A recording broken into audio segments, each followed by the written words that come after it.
This podcast is sponsored by IQ Bar. I've got good news and bad news. Here's the bad news. Most protein bars are packed with sugar and unpronounceable ingredients. The good news? There's a better option. I'm Will, and I created IQ Bar plant protein bars to empower doers like you with clean, delicious, low-sugar brain and body fuel.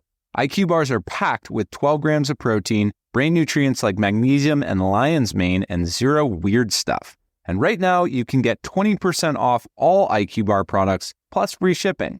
Try our delicious IQ Bar sampler pack with 7 plant protein bars, 4 hydration mixes, and 4 enhanced coffee sticks. Clean ingredients, amazing taste, and you'll love how you feel.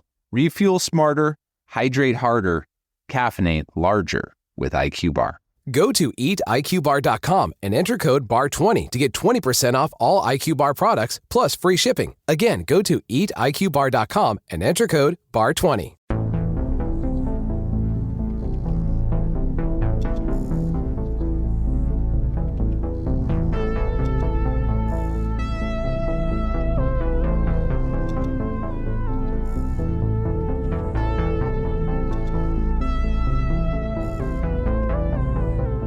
Hello, everybody, and welcome back to the Chilluminati podcast, episode 311. As always, I'm one of your hosts, Mike Martin, joined today by the only two boys I could ever do the show with, Alex Fasciane, and welcome back, Jesse. Welcome back, Jesse, to the show. We missed you last week. We had a replacement, though, that was very good at carrying like the weight that you carry on this show.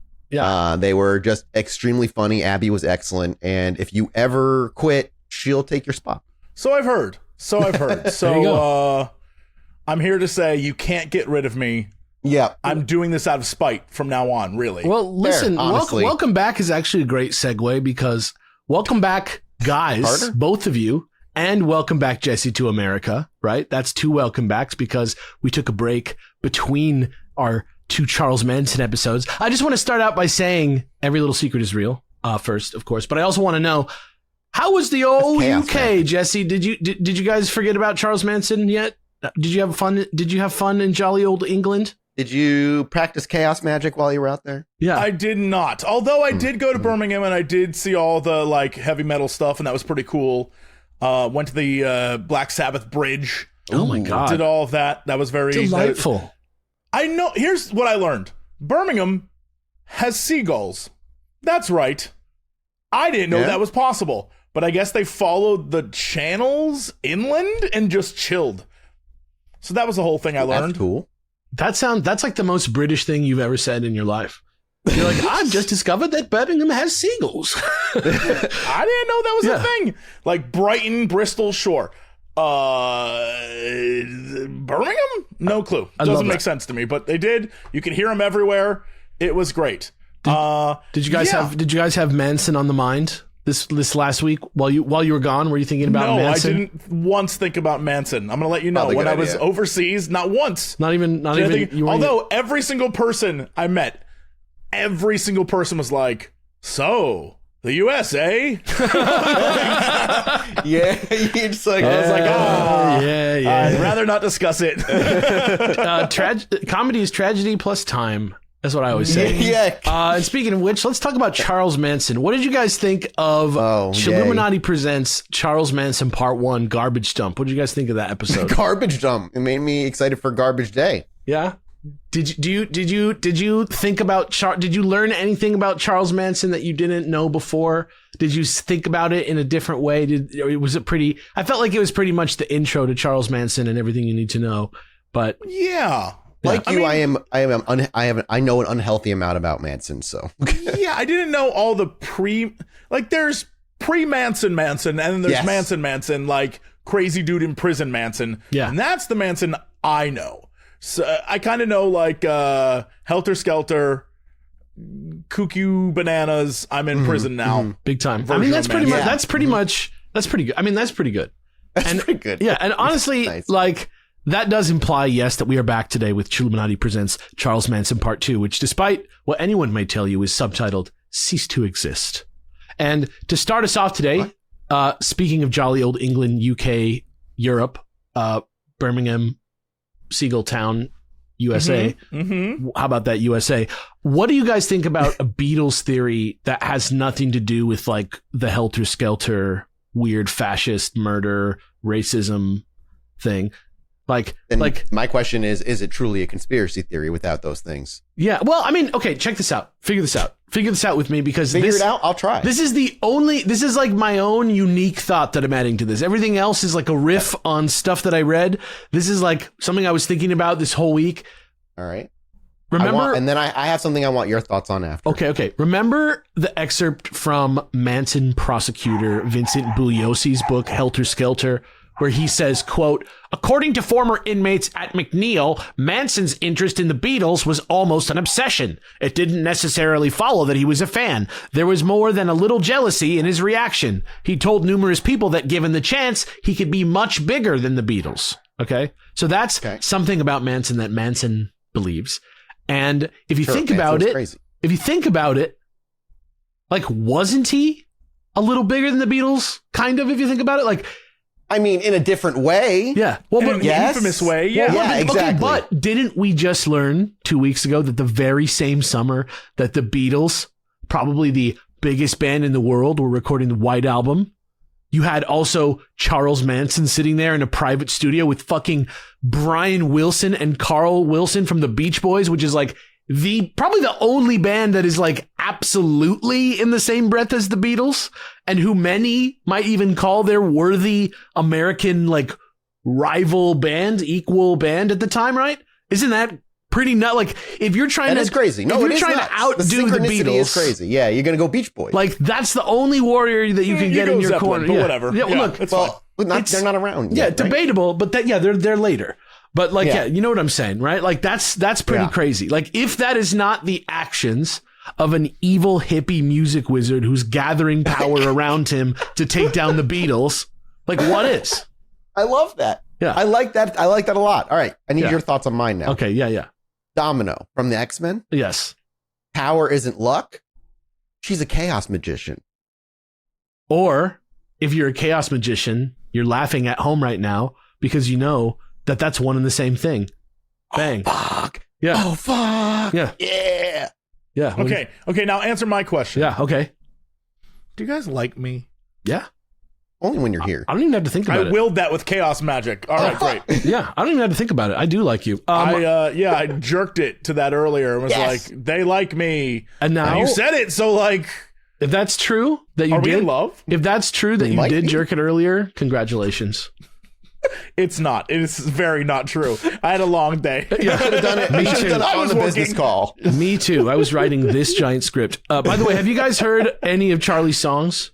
We went over this a little bit last time. Yes. Do you think he had a chance? Do you think he? No, they're mediocre at best. Do you think he was ever going to take down the Beatles? No. No, I don't think he could have done it on his own. No. Well, if you guys want to hear him at home, I'll put. He became a Beach Boy, maybe. Yeah. Well, the Beach Boys did release one of his songs, and it's not bad. I would say it's better than the A side. I would say maybe. Okay. But yeah, I'll put "Look at Your Game, Girl." I'll put "Garbage Dump." I'll put "Cease to Exist," because those are thematically appropriate. And then I'll also put a link to "Never Learn Not to Love" by the Beach Boys, all in the links for this one, so you guys can like check this out. I think everybody likes "Look at Your Game, Girl" the best. I think. I don't know. I like to look at my Game Boy. I like to look at my. Do you remember the Game Girl? What? Wasn't there like a pink Game Boy that was the Game Girl? Is that real? I think you came from a separate. I think that's a separate timeline you came from. Was that Earth B? That was Earth B. All right. Well, anyway, the Game Girl. At this point, guys, I should take a second to remind you. The Nintendo Game Girl never existed. r/Mandela effect. Now that's an episode we should do. That's wild. No. For Alex in particular. Yeah, that's so crazy. Anyway, look, guys. At this point, I need to take a second and remind you that this episode is part of our special month, which is LA month, which is going to go longer than a month. This is a real thing. I think some people are thinking that LA month is kind of a joke, but it's like not a joke. It's like a real thing where we will spend probably even more than a month honoring this great, weird city. And as I said, you need to watch this space at the top of each episode this month and more to learn about all the cool bonus shit that we've got planned. This is not a mystery thing. This is just a cool month that we're doing because LA rocks and it's getting beat down by a lot of shit right now. And I think it's cool to appreciate the city that's all around us. And it's longer than a month because it takes a while to get around LA. Yes, that's allowing for traffic. Yes. And I already invited you to something special that we're planning last episode, if you were paying attention. And in the last Manson episode, I hinted that you should keep August 30th free. So if you did, that's good, because the reason for that is Mathis is flying out to LA to do a couple neat things that we've been talking about. And one of them that we're going to talk about today is that we're doing a live call-in special episode, just like Coast to Coast AM, where you, the listeners, can call in and just like in a radio show and talk to us about whatever dumb, crazy bullshit that you want. And if you do listen to Coast AM, you know that they don't just have crazy people call in. They also have sort of expert special guest people appear on the show from time to time. So along those lines, we're going to be visited by special LA related expert guests, including Ainsley Lane, aka Spooky Foodie on all streaming platforms, who investigates all sort of great haunted locations in LA, hence the spooky, and especially restaurants and bars, hence the foodie. And she's done some really good meetups and events, including a neat little restaurant club. So she'll be cool to talk to. She'll definitely have some LA stuff to talk about, as well as another guest, our fellow local mysterious podcast hosts who are returning guests, Ali and Nat from Let's Get Haunted, who will surely catch us up on all the cool stuff that they've been doing since we last had them on to talk about what lies beyond the ice walls, I believe is what we had them on. I think that's what it was. And we learned you were a Disney we went on their show, and I found out that I was the most Disney adult person that I ever. I believe it. It's true. I didn't know. I just didn't know. I didn't know. And I know some people have been asking about Let's Get Haunted and are we ever going to do something with them again? So we are. So there you go. Bang. But yes, more stuff is coming. This is LA month. There's all sorts of surprises. So at the top of every episode, keep watching this space for exactly when and where we're going to be streaming that. It is on August 30th. So prepare yourself. Keep supporting us at patreon.com/ChilluminatiPod. All the rewards are now there in a single affordable $15 tier or a $10,000 tier if you are some kind of weird oil baron or something. There are plenty more surprises. I'll be your oil princess, I promise. Yes, he will be your princess. That's the new I'll get the bumper sticker that says Princess to my oil king. Yes, I'll do it. That's great. Every little secret is real. And there's just a few more things to say before we get back on the Manson train. First, don't you think it's weird how nebulous and corrupted specific points in something so seemingly objective as history can become once we pay lots of attention to them? Like how we'll never really know who shot JFK, or how we'll never probably know who Zodiac is, or how Jack the Ripper is literally more of an imaginary person than a fake person. Isn't that crazy? I must stress, for those of you who are not watching the video portion of this show, as Alex was talking, Mathis had his eyes almost glaze over, looked completely like the moment I went metaphysical, he went straight to it. Huge rip. He ripped it up. He was like, I'm gonna need this. Yeah. He was like, Jesus, take the wheel. But is that enough to change history for real? Is that kind of the same thing as magic? Or is that some kind of infinitely looping paradox? I don't know. And by the way, The Invisibles is about, I think. Yes, dude, The Invisibles, better than I remember. More like, if you know what? If you're mad at Neil Gaiman for being a shit, right? A fucking truly shit person, read The Invisibles instead. It gives you that same great 80s British invasion feel. And Grant Morrison is literally a wizard, so it's all good. Ooh, also, if you are thinking to yourself, man, these guys should do another Rotten Popcorn episode, gentlemen, I propose we watch the new War of the Worlds movie. Oh my God. Yes. Done. Oh, yes. It was made for us. When can we do this? Tell me when. We'll do it in a couple days. Gaiman-esque level. Fuck. I wanted to get it out of the way because I hear it is truly worse than any Neil Breen movie. And if we sat through those, I have to sit through this. I literally have only seen 5 seconds of it, and it looked... All Rotten Popcorns are now at the $15 tier as well. So if you are of the $15 tier and did not have it before, you have a bunch of them to listen to. Yeah. So that's tight. I can't. That's awesome. Yeah. I'm so fucking... Can we just skip this episode and go do that real quick? Sure. No. Yeah, I didn't work on this. This is not important to me. Which, look, by the way, if you want to listen to the first half of this thing as a refresher, again, they're very referential to each other. So You guys know what happened and who everybody is. So now would be a good time to pause and come back. You guys think it would be gauche if I said like, I'll wait, and then I wait a little bit, and then I was like, good. Should I do that? Yeah, go for it. I say you should go for it. Yeah, and go ahead and do that right now. I'll wait. Oh, I was going to do the whole thing. Oh, you were going to do a little... Dean, sample what Jesse just did and then extend it a little bit.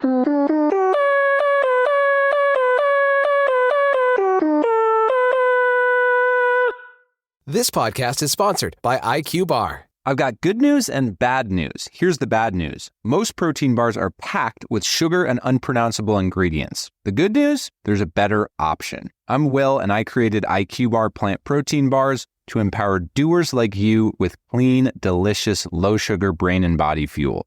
IQ Bars are packed with 12 grams of protein, brain nutrients like magnesium and lion's mane, and zero weird stuff. And right now, you can get 20% off all IQ Bar products, plus free shipping. Try our delicious IQ Bar sampler pack with 7 plant protein bars, 4 hydration mixes, and 4 enhanced coffee sticks. Clean ingredients, amazing taste, and you'll love how you feel. Refuel smarter, hydrate harder, caffeinate larger with IQ Bar. Go to eatiqbar.com and enter code BAR20 to get 20% off all IQ Bar products, plus free shipping. Again, go to eatiqbar.com and enter code BAR20. What else? Oh, yes, this show contains ample graphic descriptions of consensual sex, both group and solo, various dangerous as well as less dangerous drugs, seriously violent crimes, including murder, kidnapping, multiple incidences of sexual assault and animal abuse, and experimenting on animals. Let your kids know about the dark questions they'll soon have for you, and that no answer you give them will ever really be satisfactory again. Or set them up with some Bluetooth headphones and teach them French on Duolingo. I don't give a shit what you do. Also, on top of that, we're also going to be making jokes about this dark stuff, and even worse, some of it's probably going to be factually wrong, even though I promise I tried my goddamn best to do a good job. I'm just a video game YouTuber, comedian, game show host who likes to be mysterious online. Please don't judge me like you would an expert in a way that's almost more your fault than mine, in a way, if you think about it. In a way, yeah. That's what I like to do, is blame the listener. Yeah, almost. It's almost more your fault than mine, if you trust me at this point. Anyway, this time, instead of dropping some kind of crazy Chilluminati lore, let's just start with a quote from the short story, The Biography Project, by the fantastically entertaining sci-fi writer Dudley Dell, whom, of course, we all know is actually the innovative American sci-fi author Horace Gold, who also wrote Batman, Superman, and Wonder Woman, among others, during a brief stint in DC Comics before World War II. Here we go. The bio team spent hours prying further. When the scientist was in his 30s, he developed a continuing habit of looking up and smiling secretly. On his deathbed, 40 years later, he moved his lips happily without fear. "My guardian angel," Carson interpreted for them. "You've watched over me all my life. I am content to meet you now." Glass started. He went to one bio team after another, asking a brief question of each. When he came back, he was trembling. "What's the answer, Doc?" Zatz asked eagerly. "We can't use the biotime camera anymore," Glass said, looking sick. "My colleagues have been investigating the psychoses of Robert Schumann, Marcel Proust, and others, who all eventually developed delusions of persecution." "Yeah, but why?" Zatz persisted. "Because they thought they were being spied upon. And they were, of course, by us." All right.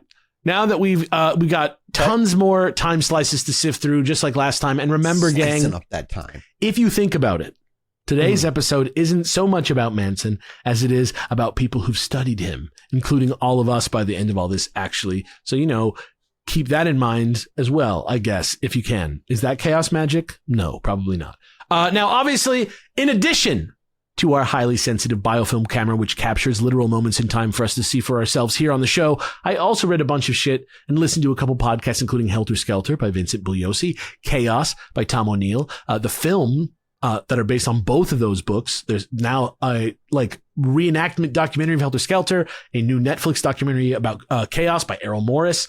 I've seen all this stuff. There's also You Must Remember This, season 4 series, Charles Manson's Hollywood, which is very good. There are many links in the description. Some books and some other things there as well. But I'm combining what I believe to be the most true version of what happened out of these various versions, and then I will reframe them with authentic glimpses into mostly chronological timeline, though honestly, the machine's a bit of a poet at heart. Like I said last time, especially this time, it's a little bit more all over the place, let's say. So sometimes there's the odd glitch.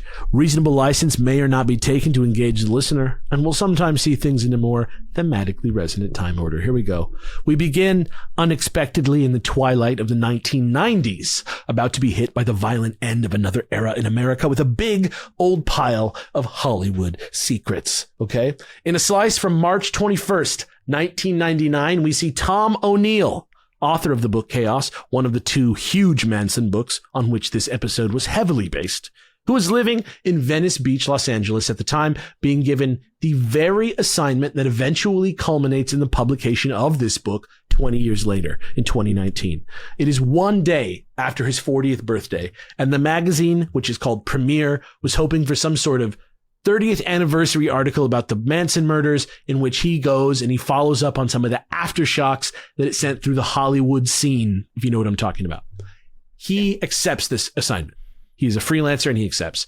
In the next slice, O'Neill is reading Vincent Bugliosi's book Helter Skelter, which is the other big Manson book I used for this episode. Some might say it's the Manson book, even, if you will, according to some people, in the way that Robert Graysmith's Zodiac book is like the Zodiac book, even though it's like not the best one. And he's getting the sense that things might not be exactly as they appear in the book. But were they? Were they as they appeared in the book? Because to his surprise, over the next few days, O'Neill gets very passionate no's from 36 people close to the case, including relatives and friends of Tate, Polanski and Sebring, and tons of Hollywood people like Warren Beatty, Jane Fonda, Jack Nicholson, Dennis Hopper, Candice Bergen, who was Melcher's GF at the time, Terry Melcher, the producer, David Geffen, Mia Farrow, Angelica Houston, Bruce Dern, Kirk Douglas, Paul Newman, Elliot Gould, Anne Margaret, Hugh Hefner, Peter Fonda, and Diane Ladd. All knows. And Diane Ladd's manager actually tried to set up an interview with Diane and, quote, this is from the book, the next day she called back saying that Ladd had had an emotional, visceral reaction. The manager said, I don't know what happened with Diane back in the 60s, but she adamantly refused to have anything to do with the piece. She even told me that if her name was in it, she was going to contact her attorney. So finally, after going after some smaller names, O'Neill finally gets a lead where he interviews Peter Bart from last time, who was the editor-in-chief of Variety for many years. We quoted him in the last episode. And when we see them talk, Bart implies they had it coming for the crazy life that they lead. They talk about it for a bit. It's the live freaky, die freaky mentality. Do you guys know what that is? You can kind of put it together, right? It's like, yeah, I mean, I figure what it means. Yeah, fuck around and find out. Kind of. It's like, you know what? If you smoke pot, it serves you right that somebody murders you on the street at night. You know what I mean? That kind of thing. Yeah, that bullshit. That kind of thing. Yeah. So next, we know O'Neill interviews Bugliosi for the first time for 6 hours in April of 1999. Bugliosi gives him some stuff, but dodges questions on Melcher. This is the day he mentioned the hidden videotape in Polanski's house to Bugliosi, which we covered a bit last week. But the tone is a little more accusatory here, with O'Neill saying, quote, Roman's a sicko. With Bugliosi saying, quote, Roman's a sicko. He was making her do it. Because if you remember, there was a little bit of like a weird like porn tape situation last time. And then something kind of important happens. Here's a bit from the book from O'Neill about the slip up that Vincent Bugliosi made that day, which Tom O'Neill did not notice until he went back to these notes 6 years later in 2005. Quote, as a DA, he wasn't assigned the Tate murder case until November 18th, 1969, months after Polanski's August 17 return visit to the house. In the early phases of a case, police need to talk to DAs like Bugliosi to authorize search warrants. If he'd learned about the tape from the detectives back in August, if he'd been the one, as he claimed, who ordered its return to the house, then something in the police investigation had necessitated his involvement much earlier than he'd ever acknowledged. Maybe it was something trifling. Maybe it was something he felt he had to cover up to protect some celebrities' reputations. The point was, we'd never know because it was something he'd hidden from his readers. Though I hadn't caught this mistake, there were more variations to come. And when I finally found them, it would change the whole tenor of our relationship. So there's the quote. Next, we see O'Neill interviews Polanski's longtime friends, Victor Lowndes and Gene Gutowski, who confirm that Polanski had a secret meeting in a Denny's parking lot on the way to his first meeting with police the day after the murders, when he flew straight into town on August 10th, 1969. They say that the man he had the meeting with is just Roman's friend who is being there for him in a tragedy. The man is called Witold Kaczynowski. He's another Polish guy who also rides all the way to the studio with Roman in Roman's car, still talking to him all the way through the car ride and all the way into Roman's private suite on the Paramount lot where he's been staying because he doesn't want to see anybody. And it's like the extra security keeps people away. They are talking in this unit. The police are outside. They don't even let the police in until they're done talking, right? That's not normally how I deal with the police. Kaczynowski, especially when my wife was murdered. Especially when my wife was fucking murdered a day ago. So you're just saying that they got celebrity treatment? Yeah. Basically. Yeah. But also he was talking to this weird guy. Kaczynowski first ends up on police radar as a friend who told friends that he'd gone into hiding because he knew who murdered Sharon in the gang. He thought that the word pig on the door was actually the name Pick, P-I-C, in reference to a violent drug dealer that he knew called Pick Dawson, who'd been thrown out of Cielo Drive by Polanski earlier that spring for gate crashing a party. So O'Neill notices that Polanski denied ever knowing Kaczynowski in a police polygraph, which is weird, and schedules an interview with the guy, which we see in early 1999. So he actually is able to talk to him. This guy tells him that Polanski didn't know shit and was only being secretive because he was worried that Wojciech Frykowski, who was one of the guys who was murdered, who's living in the house, sort of living in the house on and off at the time with his girlfriend Abigail while Roman was away. He was just worried that guy was committing drug crimes out of Roman's house while he was gone, and then doubles down in the interview in 1999 on Pick Dawson being the one who was going to come after Frykowski anyway, regardless of whether he was the murderer at Cielo Drive. O'Neill quotes him in the book by saying, "I remember Wojciech telling me that they threw Pick Dawson out of a party," he said, taking a sip of wine. "They told Pick Dawson to take his backpack and fuck off. Kaczynowski remembered another party a few weeks before the murders where he'd had to kick out two very drunk guys. At the gate, they were standing on the other side, looking at Wojciech and me, and they said, 'You sons of bitches, we will be back and we will kill you.' If Frykowski were alive," I ventured, "and Kaczynowski could ask him one question, what would it be?" Looking down into his wine, he said quietly, "Did you ever meet anybody from the group of people who came to kill you?" So that's what he wanted to ask him. You want to know, did you know any of the people who murdered you? In the next slice, we can see different slices of O'Neill interviewing Dominic Dunn from Vanity Fair and director James Toback and actress Joanna Pettit and Polanski's manager Bill Tennant. These are the names of people who said yes to him, right? Not the huge names. Dominic Dunn says, quote, "I never went to their orgies, but I know they existed, and I think Jay was in on it too." James Toback said Warren Beatty, who declined an interview, invited him and actor/sports legend Jim Brown to an orgy at the Tate house, and that, quote, "I was going to be included because I was with Jim, and I was certainly up for it, but Jim declined." Joanna Pettit says, quote, "I lost it when Sharon was killed. I had to be hospitalized and missed the funeral. At the time, I suspected it was maybe friends of his who did it. All I know is he never came when she asked him to come back, and she was here." Which is, sad. Yeah. For some balance, we also see that O'Neill spoke with Polanski's friend, production designer Paul Silbert, who said, quote, "James Toback is full of shit and always has been. Nothing crazy went on up there. There were no orgies, not that I had ever been to, and I was up there frequently. Whatever his kinkiness was, it was on a small scale and private. He might have been hinting at orgies, but there were never any." But then to swing things back the other way a bit. Orgies. Well, look, swing things back the other way. Bill Tennant, right? Who, again, Roman's manager at the time, said, quote, "There was nothing innocent about it. It was retribution. He who dies with the most toys wins. I think it's pretty self-serving to call that period and what was going on innocent. What's innocent about drugs? What's innocent about promiscuous sex? You tell me where the innocence was. Nobody cared or gave a shit about Sharon Tate, not because they weren't nice, but because she was expendable as an actor whose option comes up and gets dropped." Interestingly, we see his first subject, Dominic Dunn, also tells him to get a haircut from Jay Sebring's protege, Little Joe Torrenueva. So he does. So we watched O'Neill interview Joe Torrenueva about Jay Sebring's connection to the criminal underworld via a series of haircuts that he does with the guy in 1999. He gets his haircut like too much. He tells him Sebring is the first guy to ever style men's hair instead of just cutting it, and that he revolutionized male grooming with the, quote, Sebring method, and that this quickly made him a barber to the stars. He said that this, along with the fact that Jay saw clients in a private room, saw Sebring involved with some pretty serious mobsters from places like Chicago and Vegas, and that after the murders, Little Joe says he got a call from a notorious Chicago outfit operator, Charles Babe Barron, who tells him, quote, "Don't worry, Little Joe, you're going to be all right. You didn't do anything to anybody, nobody's going to do anything to you." Which is a pretty weird thing for a mobster to just call you and say after somebody dies, I would say. Yeah. In the next slice, O'Neill finds a transcript from the Manson trial, which shows Greg Jacobson. If you remember, he's the third guy in the Golden Penetrators with Dennis Wilson and Terry Melcher. God, I love that stupid name. Yeah, horrible name.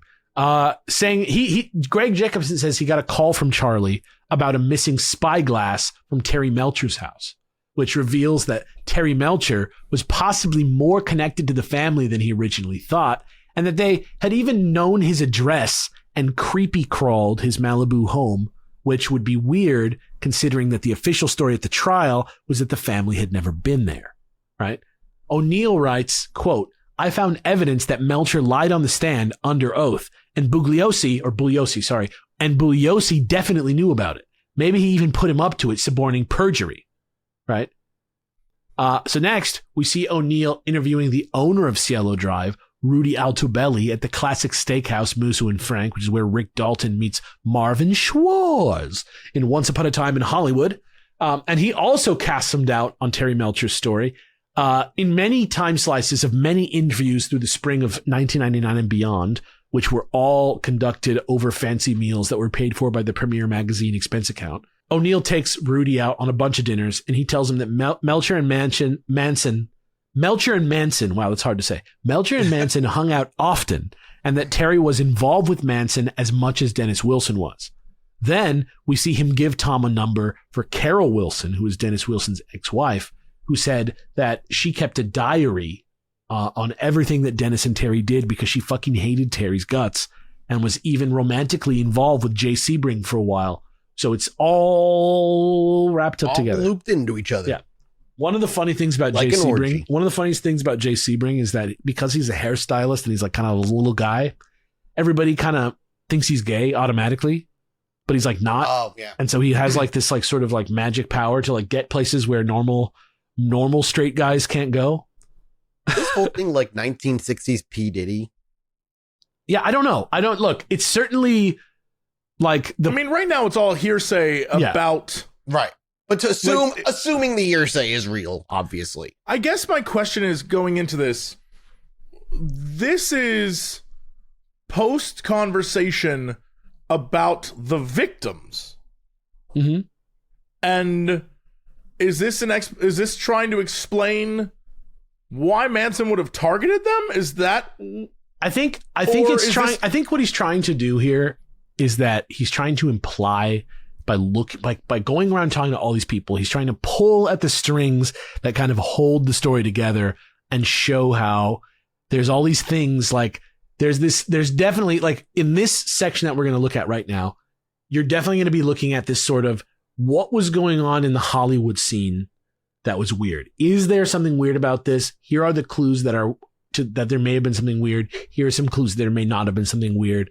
And I guess for what purpose, though, I guess is the question. I think what is the objective? I think he's trying to find and establish another motive. Like right now, we're just going through it from his point of view. So he's just following a lead right now. He's trying to, get people to talk about this murder for an article. And a lot of people said no. And now he's just talking to the people that said yes. And he's finding all these weird things about the book. That's all. That's more to it than the story that being told. Yeah, that's all he knows for sure right now. But he's following the leads.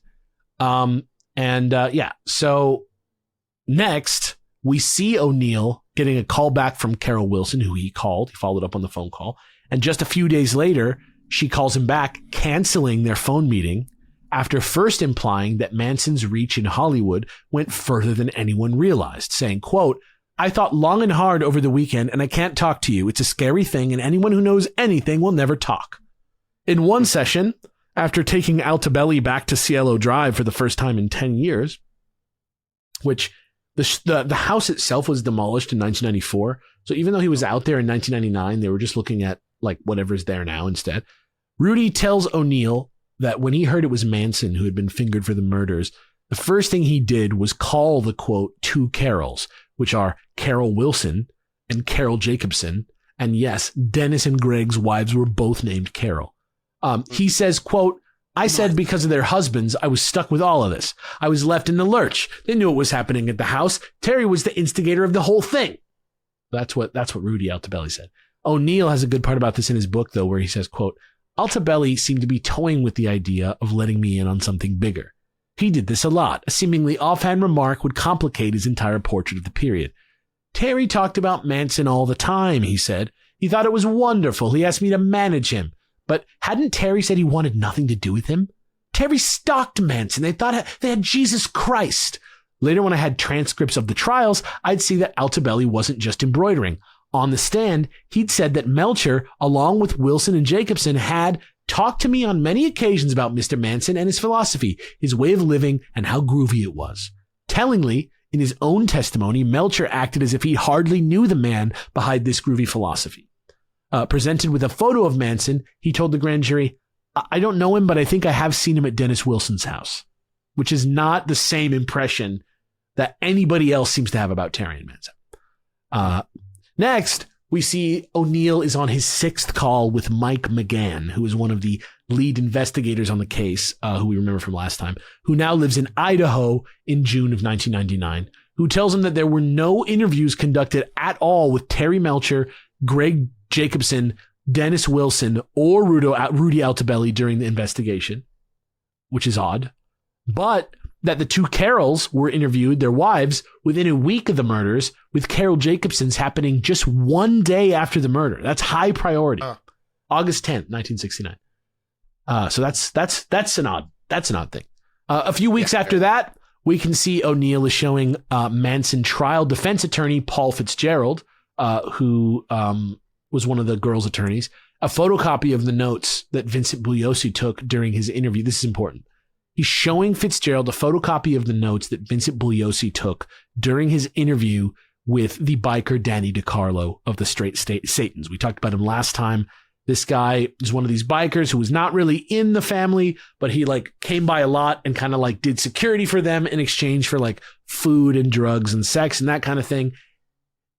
He sees notes from his interview that he has with the guy where he describes 3 visits by Terry Melcher, twice to Spawn Ranch and once to Barker Ranch, the one in Death Valley, from after the murders happened. He shows Fitzgerald, who, to his utter astonishment, immediately recognizes Bugliosi's handwriting, how the bits about Melcher's visits are crossed out by Bugliosi's pen. And after cross-referencing that with the testimony that DiCarlo did at trial, these parts that Bugliosi crossed out are the only thing that he didn't repeat on the witness stand of all the stuff that he said. So it's like almost like Bugliosi went in and just said, nope, that didn't happen. In the next slice from that same summer, O'Neill is interviewing the Beach Boys recording engineer Steve Despar, who remembers hating the weird recording sessions filled with stinky, sickly underage girls, to the point that Brian Wilson's wife had a new sanitary bathroom seat installed, and said of Manson, quote, he was after Melcher. Melcher was not out of the picture at this point. He was a part of the project. When I recorded Charles Manson, it was for Dennis and Terry Melcher.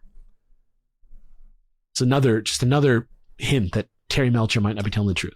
Yeah. Next, O'Neill is standing in the archives of the LA County Sheriff's Office a few weeks later, reading an interview with family member Paul Watkins, who is not to be confused with Tex Watson. He's just another guy with a similar name, Paul Watkins, which seems to corroborate one of DiCarlo's accounts of seeing Melcher at Spawn Ranch after the murders had already taken place. It says, quote, Melcher was on acid. He was on his knees, asked Manson to forgive him. Terry Melcher failed to keep an appointment, called him a pig. They are all little piggies. Helter Skelter meant for everyone to die. Charlie gave Greg Jacobson a .45 slug and said, give Dennis Wilson this and tell him I have another one for him. So that's a pretty different portrait than the one that Terry Melcher paints. I've never done acid.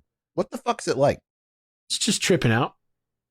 Like mushrooms? I can give you it's the story I've told a million times. It's the infamous Jesse was definitely drugged by this dudes where I thought home and we're not there. I was walking home but wasn't, dude. Yeah. That was 100% acid. Never doing that again. That's wild. It can be pretty tame, it can be pretty wild. Just depends. Fair enough. Okay. Yeah. All right. Suddenly, in the next slice, we have O'Neill standing in the rooftop lounge on top of Terry Melcher's high-rise apartment building on Ocean Avenue in Santa Monica a few days after talking to DiCarlo, or finding the DiCarlo testimony. And he's confronting him. It's on July 3rd, 2000. He calls Terry on the phone and he's like, meet me on my roof in 15 minutes. He confronts him about some of these things he's heard about him that are different than what is in public record, right? Melcher threatens him with the power of 4 law firms and reminds him that he's dealing with a pretty serious customer. This slight dramatization based off true events that we're about to hear is for Mathis and Jesse to read. Mathis is going to be playing Tom O'Neill for us today, the writer, and Jesse is going to be the legendary producer Terry Melcher, who I just realized produces that one Paul Revere and the Raiders records where they're on the blue outfits on the front. That's a good one. Anyway, here we go. I need to do the story and I need the truth. You were a powerful guy. Dennis Wilson was the only one that really knew what was going on. He's talked about it in various ways. It sounds like he knew all about it. He was there. After a while, you get used to it. It's a terrible thing to say, but you kind of get used to it.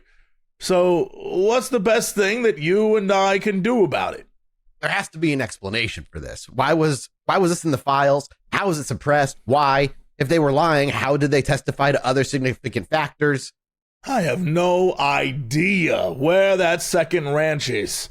I have no idea in the world. It could be in Kuwait. If it is true that you were at the ranch after the murders, it undermines the entire helter-skelter motive for the prosecution. I'm curious why you want to talk to me about this? Out to crucify me? Because nobody's ever had this information that I have about you at the ranch afterward. Joe Lively. Do you know who he is? He can shut down everything. Networks, magazines, anything. Fax me a draft. You know I can't do that, Terry. You know I like you. If I didn't like you, I'd take your briefcase and throw it off the balcony, okay? I happen to like you, so I hope you'll be fair. That sounds like a threat, but I will be fair with you. That's not a threat. It's the truth. Thank you, gents. You can't believe how accurate to life that scene really was, just like the time slice. Strangely, though, the next slice is back in the summer of 1999, where O'Neill meets with Bill Nelson of MansonMurders.com, which is like one of those websites, if you know what I'm talking about. He is a retired evangelical minister who since dedicated his life to the murders as a hobby session, as I like to call it. And that's not 2 words. Yeah, I mean, that's 1 word, a portmanteau of hobby and obsession. It's not a hobby session. It's a hobby session. Like, if you, true crime is a hobby. Yeah. Taking on one very specific murder for the rest of your life is an obsession, I think. Yeah. So we're going to split the diff. I'm going to call it a hobby session. As I like to call it, anyway. And that meeting happened at a Denny's in Costa Mesa, California, where he buys $40 worth of photocopied homicide reports from him, and they exchange war stories. However, it's this quote from the book that really turned my head. Quote, Nelson believed that certain elements of law enforcement knew that the Tate LaBianca murders were planned, or they knew who was behind them. They'd been unable to act because it would have exposed their secret intelligence gathering operations. Nelson had watched nearly every televised interview Manson had ever given. He felt that Manson, quote, never lies. He just, quote, withholds information. But Manson would never tell the truth about the murders. It would involve snitching, and there was no greater transgression in a criminal's mind. Hearing all this at Denny's made my head hurt, but I felt I had to indulge Nelson. In spite of how far-fetched his theories sounded, some of them resonated with me long after I pulled away from the restaurant that day. And then in this next slice, we watched Terry Melcher die of cancer at age 62 in 2004. You may already be familiar with his obituary from last time, which strangely goes out of its way to explain that Melcher has nothing to do with the Mansons. I think it's an odd occasion for that, but to each their own, I suppose. Yeah. And then just like that, we are back in 1969, where just before Thanksgiving, on November 18th, prosecutor Vincent Bugliosi has just been put in charge of the Manson case. At least that's what he said. On November 19th, 1969, we see Bugliosi arriving at Spahn Ranch for a search and find George Spahn being tended to by an 18-year-old hippie girl. They tape his consent for later, and they find some bullets belonging to a .22 caliber pistol. A few days later, we see Bugliosi and the crew drive out to Barker Ranch, which is the one in Death Valley, for photos, and a search there as well. And there, they discover Manson's old hippie bus, and in it, they find a stack of 10 magazines from between 1939 and 1945 that were all about Hitler, Nazis, and Rommel's Desert Corps, which is not that surprising. Collects. Though I do want to take an aside right now to say that I ordered a Fantastic Four comic on the internet, which was Matt Fraction's first volume of Fantastic Four, by the way, in case you're wondering. And instead of that very cheap trade paperback, I received a 1941 issue of Time magazine from the day Bernie Sanders was born that is worth like $300. So see, that's kind of cooler in a way. No, I got to give it back to the person who wants it because they have my Fantastic Four, and it wouldn't Did be you get to look at it though? It's still cool that you got to look at it. I don't want to touch it, but I will say there was a spam. There was a spam spam advertisement on the back that's very cool. On November 21st, 1969, Bugliosi is having trouble interviewing family members because unless he gets them completely isolated from each other, they coordinate their stories and occlude the truth on purpose. He also sees Manson in person for the first time on his way from jail to the courtroom with 5 deputies to be arraigned for burning a loader. I talked about this arson that they did last time. He cannot get over that Manson is 5'2" and is wearing buckskin. I feel like he would look like Link or something. Like he would look like the Lone Ranger, but tiny. He's a little guy. On November 24th, we see the Manson girls brought to Los Angeles, where they will have no contact with each other for individual interrogations.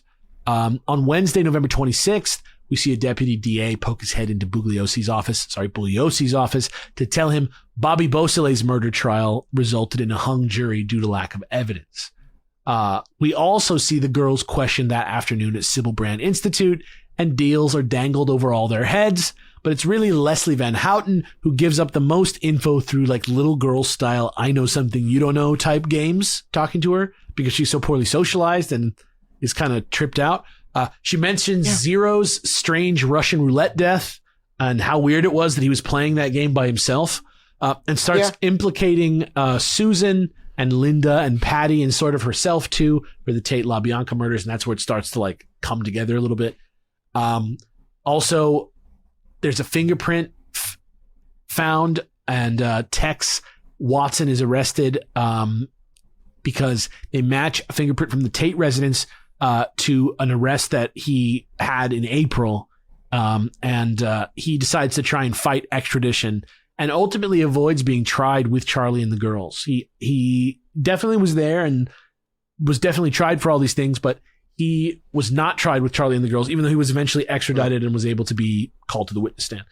On December 1st, we see Patty Krenwinkel, who is arrested in Mobile, Alabama. And on December 2nd, Linda Kasabian turns herself in Concord, New Hampshire. And then on December 3rd, a print for Krenwinkel is found in blood on Sharon Tate's bedroom door, which is a French door, by the way. And that puts her there, right? It's bang, bang, it's all happening.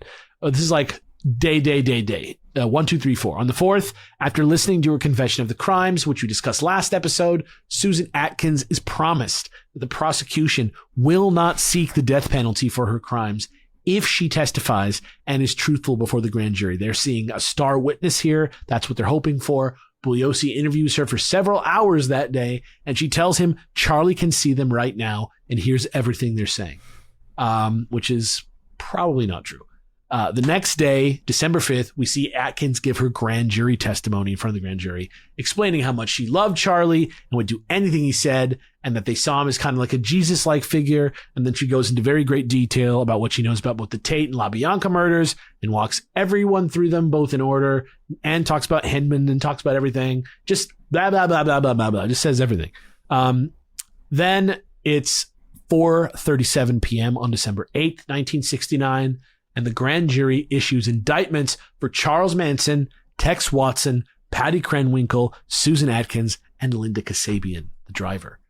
On Sunday, December 14th, Bugliosi is standing on his front porch, and he's reading a copy of Los Angeles Times with the headline, Susan Atkins' Story of 2 Nights of Murder. And he realizes that her testimony was leaked to the press, and there's a whole story behind that. It turns out a couple of them are involved in it and we're getting paid by a publisher for it. And that's crazy. Bugliosi says this about it in Helter Skelter, quote, whatever the ethics of the whole matter, the Atkins story created immense problems which would plague both the defense and the prosecution throughout the trial. The story was not only reprinted in newspapers all over the world, even before the trial started, it appeared as a paperback book titled The Killing of Sharon Tate. It was felt by some that the Atkins revelations would make it impossible for the defendants to obtain a fair trial. Although neither Aaron nor I, nor eventually the trial judge shared this view, we were all too aware from the moment the story broke that finding 12 jurors who hadn't read or heard of the account and then keeping any mention of it out of the courtroom itself would be a difficult task. So that was a challenge. That same day, December 14th, back at Sybil Brand, we see Susan Atkins pass her cellmate, the informant Ronnie Howard, who we talked about last time, an illegal letter, which is called a kite. It says, quote, I can see your side of this clearly, nor am I mad at you. I am hurt in a way only I understand. I blame no one but myself for even saying anything to anybody about it. Yes, I wanted the world to know M. It sure looks like they do now. There was a so-called motive behind all this. It was to instill fear into the pigs and to bring on Judgment Day, which is here now for all. In the word kill, the only thing that dies is the ego. All ego must die anyway, it is written. Yes, it could have been your house. It could have been my father's house also. In killing someone, physically, you are only releasing the soul. Life has no boundaries and death is only an illusion. If you can believe in the second coming of Christ, M is he who has come to save. Maybe this will help you understand. I did not admit to being in the second house because I was not in the second house. I went before the grand jury because my attorney said your testimony was enough to convict me and all the others. He also said it was my only chance to save myself. Then I was out to save myself. I've gone through some changes since then. What? I know. Now it has all been perfect. Those people died not out of hate or anything ugly. I'm not going to defend our beliefs. I'm just telling you the way it is. As I write to you, I feel more at ease inside. When I first heard you were the informer, I wanted to slit your throat. Then I snapped that I was the real informer, and it was my throat that I wanted to cut. Well, that's all over with now, as I let the past die away from my mind. You know it will all turn out okay in the end anyway, M or no M, Sadie or no Sadie, love will still run forever. I'm giving up me to become that love a little more every day. Cease to exist, just come and say you love me. Yeah. As I say I love you, or I should say I love me, my love in you. I hope now you understand a little more. If not, ask. So that's a letter. So that's a letter that she wrote. That had the exact, like when you watch a video online of one of the sovereign citizens getting pulled over by a cop, and the cop's like, I need your license because and he's like, well, I don't want to give it to you. It's like, well, if you're going to drive, you need to have a license. It's like, well, I wasn't driving. I was traveling. Yeah, it's like doctrine. It's like they know the little things to say. Yeah, that's exactly it. It's nonsense. It's pure nonsense what I just heard. Yeah. It's not like you're using your own roads. Right. Where we're going, we don't need roads. No roads. Yeah. Hell yes. On December 15th. LSD Island. One day later, an ABC News crew recreating the route the killers took to escape Cielo Drive the night of the murders pulls off the road at the first available spot they see for the killers to change clothes, and they look over to the side, and 50 feet down the embankment is a bundle of bloody clothes that the murderers left behind with dry blood all over them. That's been there for 4 months. Insane. Damn. So embarrassing for the police.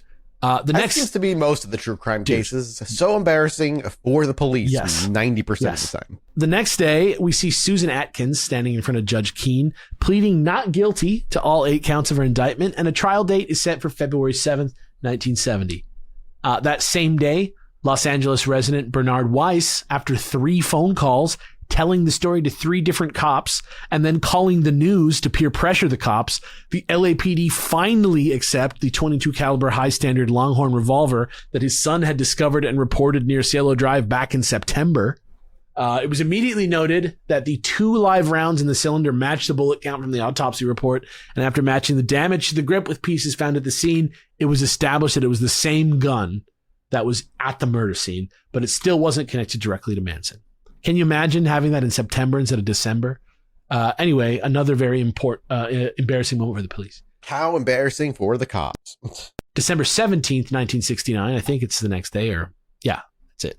Next day, maybe like 2 days later. 4 days. Yeah, whatever you want.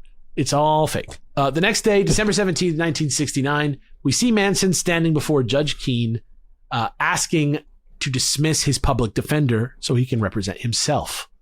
According to him, quote, "Your Honor, I'm in a difficult position. The news media has already executed and buried me. If anyone is hypnotized, the people are hypnotized by the lies being told to them. There is no attorney in the world who can represent me as a person. I have to do it myself." On December 19th, 2 days later, we see Leslie Van Houten before the judge this time, asking to have her attorney, Donald Barnett, dismissed as well, but rather than represent herself, she wants him to be replaced with Marvin Part, who we know today was an attorney Manson saw as more agreeable to his plans of running the entire defense however he wanted to, as one unified thing, even though it's supposed to be, 4 separate people on trial. Dude, that guy was just, that lawyer's like, whatever, fuck. Yeah. He didn't want to do any work. Bad vibes. Bad vibes on the defense. Bad vibes on the defense. Then, after Manson meets with attorney Joseph Ball, a former state bar president who was on the Warren Commission, who vouches for him, they bring in a ringer lawyer to talk to Manson and walk him through what he would have to be doing to represent himself. The guy's like, you know what? He kind of can do it. Like, I don't think he should, but he kind of can. So that's what this lawyer tells the judge. We see him before the judge again on Christmas Eve in 1969, who says, quote, "It is, in this court's opinion, a sad and tragic mistake that you are making by taking this course of action, but I can't talk you out of it, Mr. Manson. You are your own lawyer." So he becomes his own lawyer, which is so crazy. On January 2nd. If I ever go to prison, I'm just going to be like, I'm my own lawyer. Yeah, this is so. Don't do that. I advise you, with no real legal knowledge except for this, don't be your own lawyer. I'm just going to present sigils. Oh, yeah. And tell them the intent behind it. I'm going to jack off on my nest. I'm offering myself to any prosecutor out there who's trying to put Mathis away. Put me on the stand. I'll be like, dude, he's jerking it to those sigils. He's jorking it to a sigil on the reg, my guy.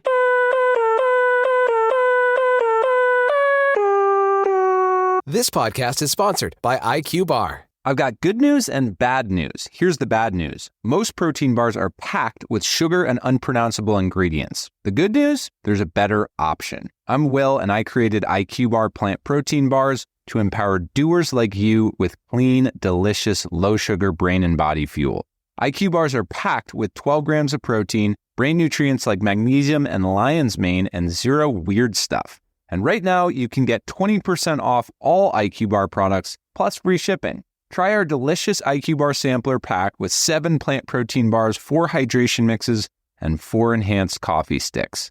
Clean ingredients, amazing taste, and you'll love how you feel. Refuel smarter, hydrate harder, caffeinate larger with IQ Bar. Go to eatiqbar.com and enter code BAR20 to get 20% off all IQ Bar products plus free shipping. Again, go to eatiqbar.com and enter code BAR20. Next slice, January 2nd, 1970. We see Bugliosi in a meeting with his team, deciding that more than anything, if they want to win this case, they need to prove that Manson had total control over his followers. They were afraid that if the case went to trial too soon, before they had a chance to investigate the crimes better than the cops seemed to have, they wouldn't have anything to go on. The trial date is set a little further ahead than Bugliosi anticipates. He can breathe a little bit. He feels good about that. I'll get into why in just a minute.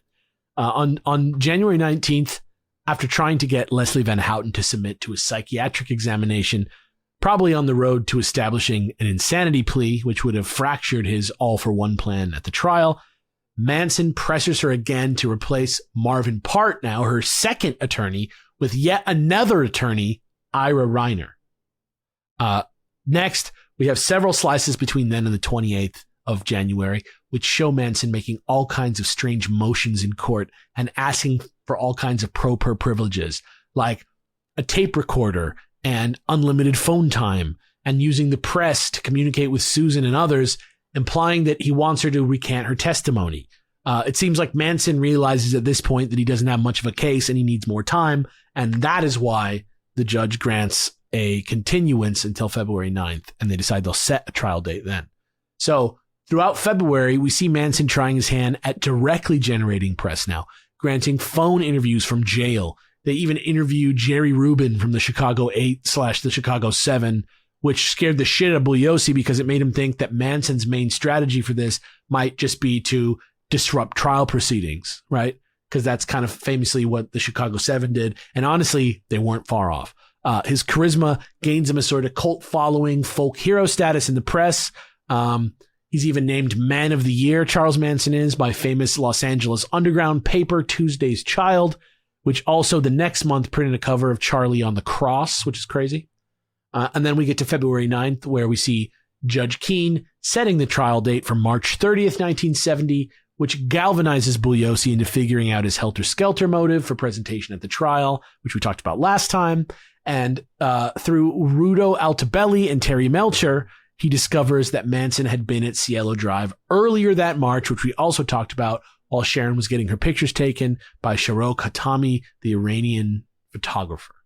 And you can actually see those pictures online. They're very easy to find.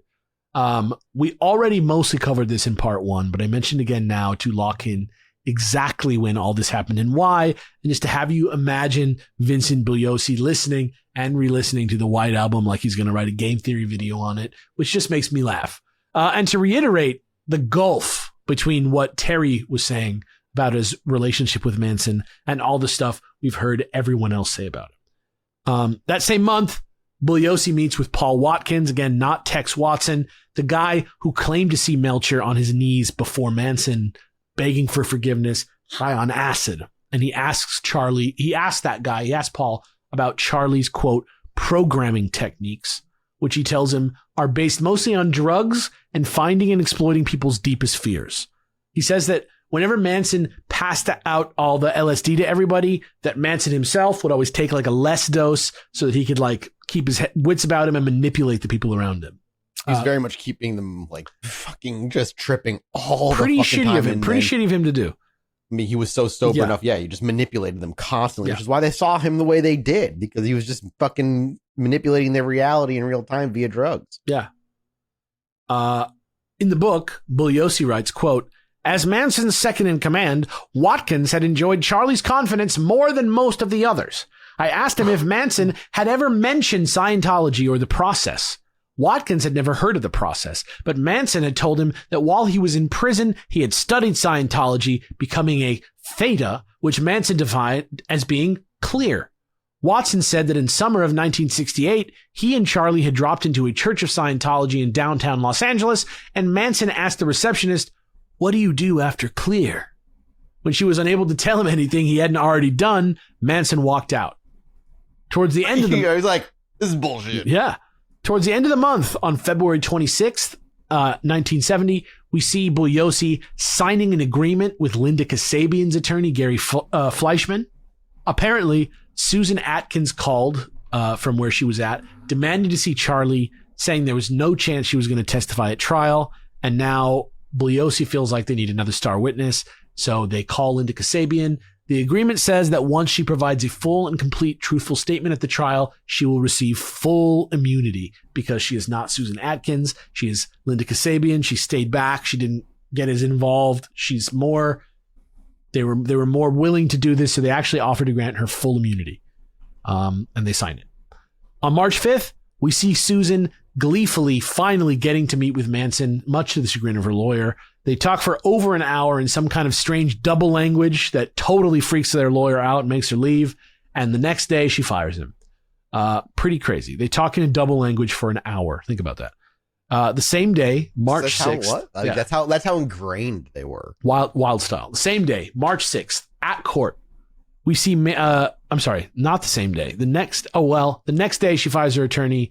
That is the day that we're in court. We see Manson making more bizarre requests. He's having the quote, the deputy district attorneys in charge of the trial be incarcerated for a period of time under the same circumstances that I have been subject to, which is just imaginary. And for him to, quote, be free to travel any place I should deem fit in preparing my defense. And Manson, against his wishes at this arraignment or whatever you want to call it, is assigned a new attorney, Charles Peter, because the thing of him representing himself is not working for anybody. What? It's not working out? Wait, what? And Judge Keener's like, you know what? You're going to take this guy. If you want to find somebody else, fine. I don't give a fuck. But you got to take this guy right now because you are no longer your fucking lawyer. The next day, Linda Kasabian, the new star witness, has a fucking baby. Names him Angel. She just has a fucking baby. March 11th, a couple days later, we see Susan Atkins brings in a new attorney herself, Dae Shin, who had previously represented Manson several times, who was accepted by the court despite possible conflicts of interest, since it was clear that Susan just didn't give a shit. They're just dead. Like, I don't give a fuck, man. Yeah. And we have no other option. Yeah, she doesn't care. It's better than the clown show he was clearly running. Yeah. Dude, imagine he requests their arrest and the judge like, he has a point. Whatever. Arrest them. They should be in jail for 17 years themselves. He tells the press that going forward, this new lawyer, immediately he tells her that Susan will be denying every single thing that she said to the grand jury. So she's just off the table as a witness at this point. On March 15th, 4 days later, Linda is sitting in an unmarked police car, driving the routes that they took during the crimes with Bugliosi. She tells him that she had spent a large portion of those nights watching the group try and fail to murder various people around town, including a priest in a church that ended up being locked, and a guy stopped next to them at a red light, which they just didn't do for some reason because the guy drove away, I guess. And she even claims to have led the group away from the apartment of a friend of hers, where Manson had asked her to drive them there for the purposes of having them, like, go upstairs, go into his house as friends, and then turn on him and kill him. And Linda basically took them to another floor where there was nobody. And, like, that didn't go down the way that it could have. A lot of failure. Yeah. I mean, she did it on purpose, according to her. Well, that and fair. Yeah. 2 days later, following a tip from Linda Kasabian about some stuff that Mary Brunner and Sandra Good got caught trying to buy with a stolen credit card on August 8th, in that same window of the murders, we see the La Bianca detectives pulling an arrest report from the San Fernando PD, showing that they were in the same car when they got arrested with that stolen credit card. They were in the same car that Manson was in 1 day earlier when he was pulled over in San Diego. Right. Oh. So if he had the car in San Diego and then he got that means that he got the car back to Spawn Ranch and the girls took it somewhere else. So it knocked out any alibi that Manson could possibly come up with and, like, squarely places him at Spawn Ranch on the day of the murders. It's like a time period where, like, disappearing is a little easier than it is. And they are failing spectacularly even at that. Yeah. I mean, it might be like they are bad at it and there might be other forces at work. We'll see. On March 19th, 1970, we see Manson's new attorney, Hollow Peter, making a motion to have Manson psychologically evaluated and another to sever his case from that of the family. This makes Manson furious, and after the judge refuses another request for Manson to represent himself, he eventually requests attorney Ronald Hughes. Bugliosi writes this about Ronald Hughes, quote, "Something of an intellectual, Hughes was a huge balding man with a long, scraggly beard. His various items of apparel rarely matched and usually evidenced numerous food stains. As one reporter remarked, you could usually tell what Ron had for breakfast for the past several weeks. Hughes, whom I would get to know well in the months ahead and for whom I developed a growing respect, once admitted to me that he had bought his suits for $1 a piece at MGM. They were from Walter Slezak's old wardrobe. The press was quick to dub him Manson's hippie lawyer. On March 22nd, 3 days later, we see Hughes. This guy walking into court, half-eating hot dog. He's like, dude, like dripping on it. I feel bad for that guy. I'm here to fucking represent Manson. Yeah, big time. Starts choking on his hot dog. That was legit the vibes. 3 days later, on March 22nd, we see Hughes telling the press that Manson had met with another attorney overnight, Irving Kanarek, who was famous for his long-winded, overly meticulous, almost purposefully and definitely purposefully obstructionist tactics, and was considering bringing him in as Manson's lawyer. So it's like almost like a threat or something.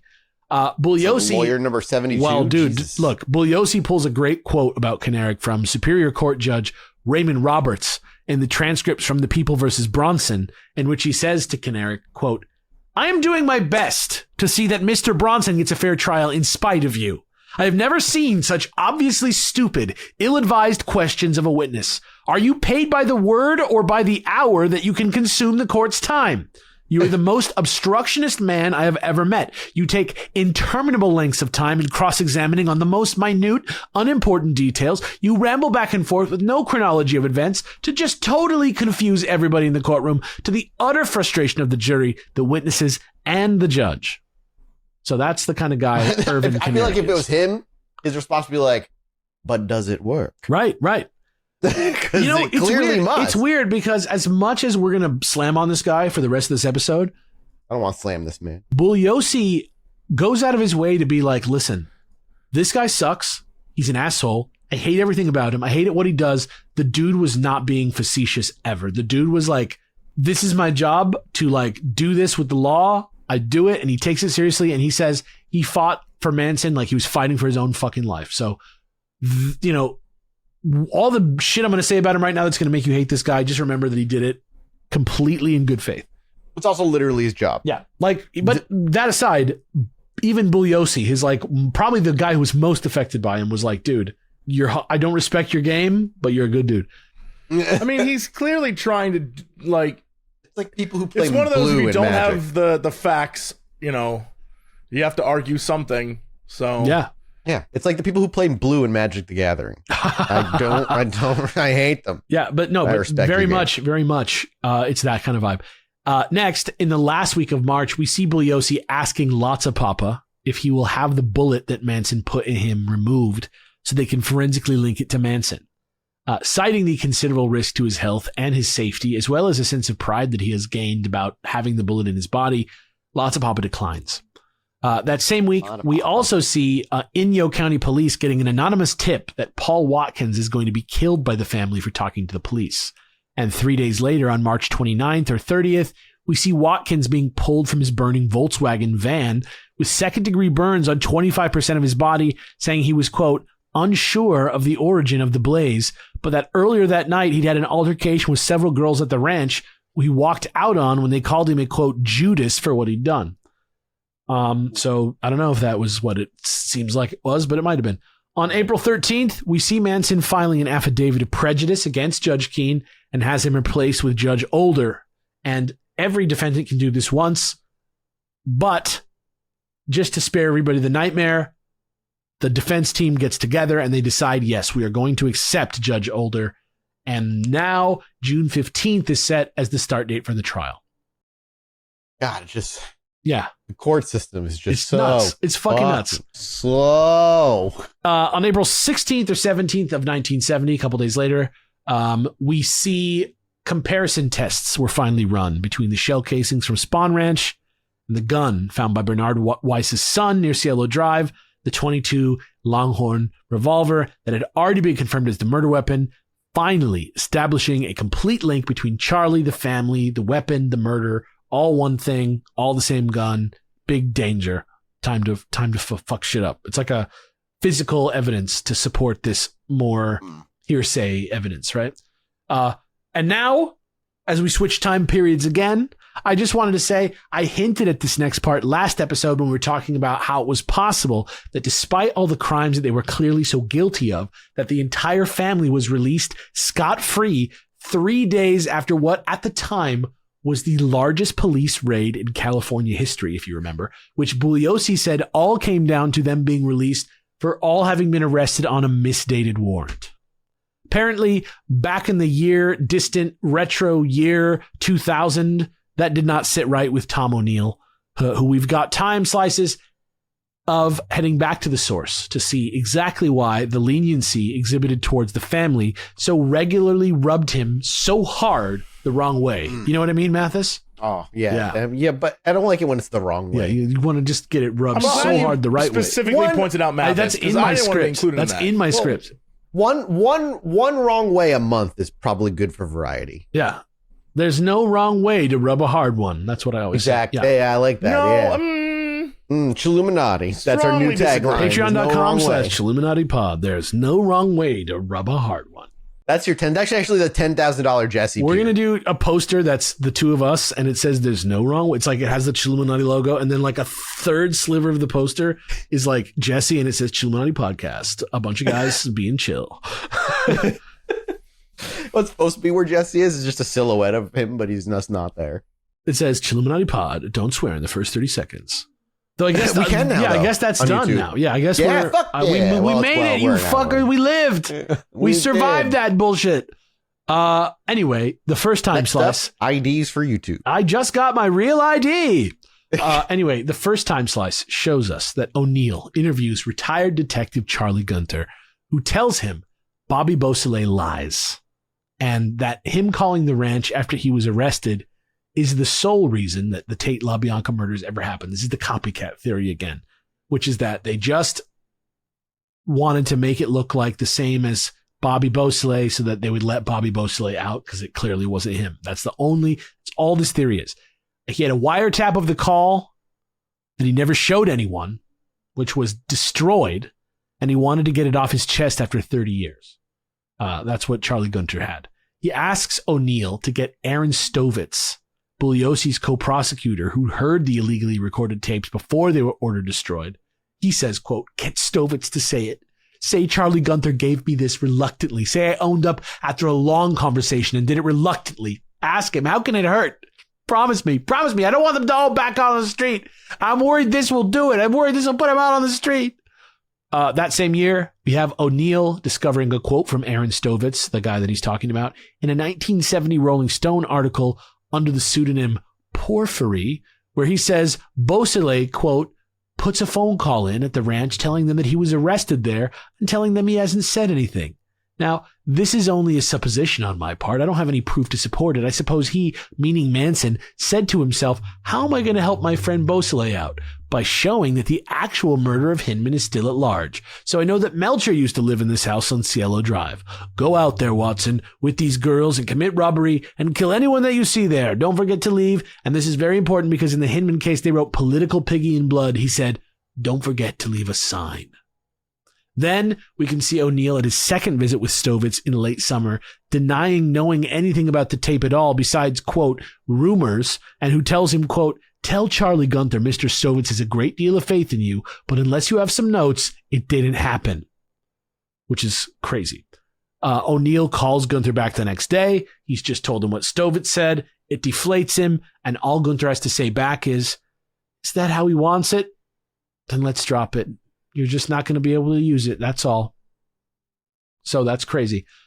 Next, we have 2 weeks later, and this time, when O'Neill asks him about it again, Gunter says he hadn't seen the tape itself, but had heard about it. He completely changed his story and just said, you know what? I just heard there was a tape. I don't even know if I saw it. I don't even know if there really is a tape. Then it's a few weeks later, and O'Neill is in Vegas interviewing his partner, Gunter's partner, Paul Whiteley, who also says he's seen the tape and mentions the phrase, quote, leaving a sign. He doesn't believe in Helter Skelter either. Next, with Gunter sidelined for a while, O'Neill is listening to a radio show from 1971 with Detective Preston Guillory, who tells the interviewer that he had began to notice a strange tendency in Manson's interaction with police for him to get away with rather serious crimes with very little lasting punishment or penalty. Here is O'Neill himself explaining that, quote, Guillory's thesis was this. Manson had gotten away with far too much at the Spawn Ranch in the months before the murders. Even though he was a federal parolee, Manson had no job. He had ready access to drugs, alcohol, and underage girls. He had a cache of firearms, and LASO officers knew all about it. At LASO's Malibu station, Spawn was in its jurisdiction. Manson's lawlessness was something of an open secret, Guillory said. Firemen patrolling the ranch's fire trails had even encountered Manson and the family toting machine guns, and yet Manson never paid a price. The cops always looked the other way. According to Guillory, that was because his station had a policy handed down from on high: make no arrests, take no police action towards Manson or his followers. And so, despite the raft of crimes that Manson and the family were committing, they were never apprehended, and Manson never had his parole revoked. There was even an occasion when Manson was picked up by LASO police for statutory rape, but they just ended up cutting him loose. Next, as sort of a temporal afterslice, if you will, we see Guillory eagerly watching KCAL News in December of 1969 after risking everything to blow the whistle on what he saw as the Manson cover-up.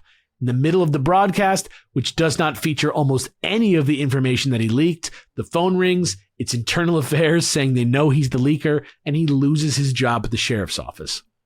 A few days later, still in December, we can see a memo sitting out on a desk at the LA sheriff's office, which implies Guillory's a drug addict leftist who is out to ruin their reputation for some reason. So that was an internal memo that they just, by the way, that guy was fucking crazy. Back in the summer of 2000, O'Neill is interviewing Guillory at his house. He tells him, and this is really a bunch of quotes put together so you can understand them more clearly, but it's all one conversation. I'm just going to say them all right now. We were told not to bother these people. Tell the captain whatever we saw or heard. That was one of the first things that I was told when I got to Malibu. We were asked to generate memos every time we had contact with any member of the family. A lot of times we arrest people and the DA would say, we can't keep this person in custody. He's too valuable. We want him on the streets. My suspicion is that Manson was left alone for a while for some reason. I don't know. How could anybody possibly say we let him on the streets? Manson was under some kind of loose surveillance by our department or somebody else. We know he's being watched by somebody, but we don't know who. The thing is this. If he was under surveillance, those people left the ranch on 2 occasions, committed the 7 homicides. Why was there no intervention? Probably somebody saw them come and go, and there's a log entry someplace. And then, of course, later they find out where they all went, and all hell would have broken loose. We did find evidence of enough criminal activity, stolen property, narcotics, to violate Manson's parole in the first place. It was astounding. I could never figure out why he was released. I thought what they were doing was illegal. All the crime reports disappeared from the station. Everything was gone. All of our reports were gone. Normally, you had access to your own reports. They were all gone. Disappeared. The whole file was gone, and the memo went up that no one involved in the Spawn Ranch raid was to talk to anyone outside the department. Crazy. Sounds like a UFO cover-up right? to me. Guillory expands on this even more in an interview with the writer Paul Krasner, where he says, quote, "It appeared to me that the raid was more or less staged as an afterthought. There was some kind of a grand plan that we were participating in, but I never had the feeling the raid was necessary. Manson was never arrested because our department thought he was going to attack the Black Panthers. I believe there was something bigger Manson was working on. Cause a stir, blame it on the Panthers. I got to believe he was involved based on all the info we have. Maybe a witting player in someone else's game." That's what he says. Next, sometime in mid-2000, we see a slice of O'Neill standing in the closed case archives in East LA, uncovering documents proving that the sheriff's office was aware of Manson's parole status even before the raid, and a search warrant describing Manson with zero fear of police, threatening them with hidden snipers while at the ranch, and boasting about all the crazy weapons he had. So he just knew that he wasn't going to get in trouble. After that, we see O'Neill standing there with the original warrant in hand, the one that was supposedly misdated. It was dated August 13th, perfectly legal for a raid on the 16th. It literally is not misdated, which is different than what it says in the most popular and widely read book on the subject, which is weird. Later, in the summer of 2000, O'Neill is interviewing Samuel Barrett, Charles Manson's parole officer from the time of the killings, and he's telling him that he was never made aware of Manson's arrest from that August, and that it was the DA's job to file charges. O'Neill tells him the sheriffs and the DA said it was supposed to be Barrett's job, and he says, quote, "They passed the buck. It's all hearsay without filing charges," which is crazy.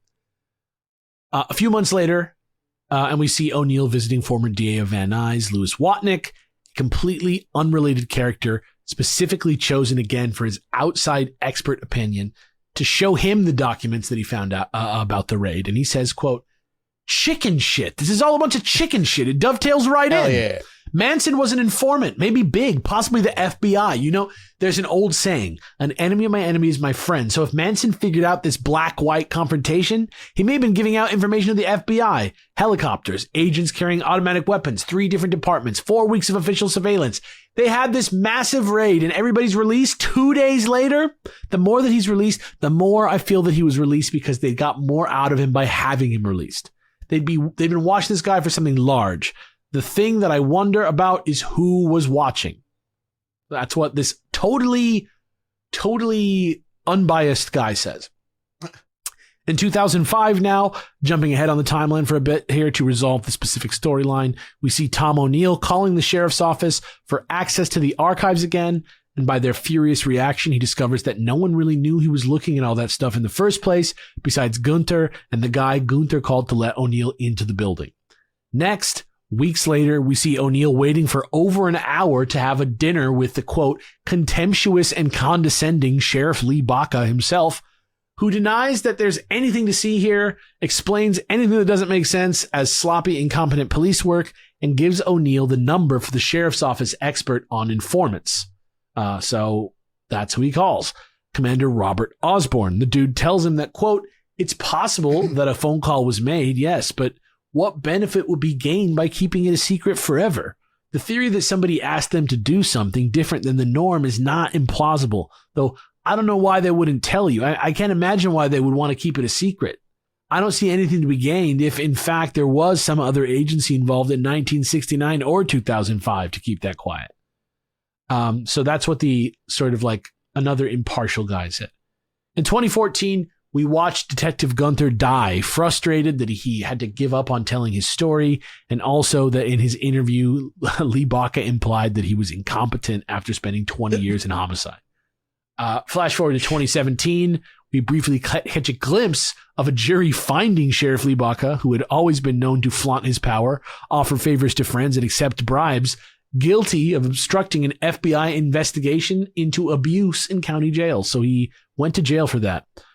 Next, we're in November 2000, and Jim Meigs, who is the editor-in-chief of Premiere Magazine, is fired, and it turns out it is not unrelated to the amount of money he'd been spending funding O'Neill's ever-expanding Manson piece. Lots more pressure to deliver from the new unsentimental management. The 30th anniversary has come and gone. In another slice, just a few days later, O'Neill has to walk away from Premiere with the project for good. He decides he's out. He doesn't want to be in that situation. He takes the project and he goes. On his own now, a few weeks later, we know O'Neill is reading a police report from June 4th, 1969 about Charles Manson getting pulled over high and driving without a license in San Fernando Valley. He's arrested, and so are all 4 of his passengers, Leslie Van Houten, Susan Atkins, Tom J. Wallerman, and Nancy Pittman, who are all pretty fucked up on stuff. Manson even tells them that he's on parole, but regardless, O'Neill discovers everyone but Susan Atkins is released in less than 24 hours, and the only reason they really keep her there is because she literally had a warrant out for her arrest less than a week old from Mendocino County, where she was violating her probation. So he also reads that about a week later, she's picked up from a jail in LA by 2 officers and booked into Mendocino County Jail on June 7th, 1969, which is 3 days later.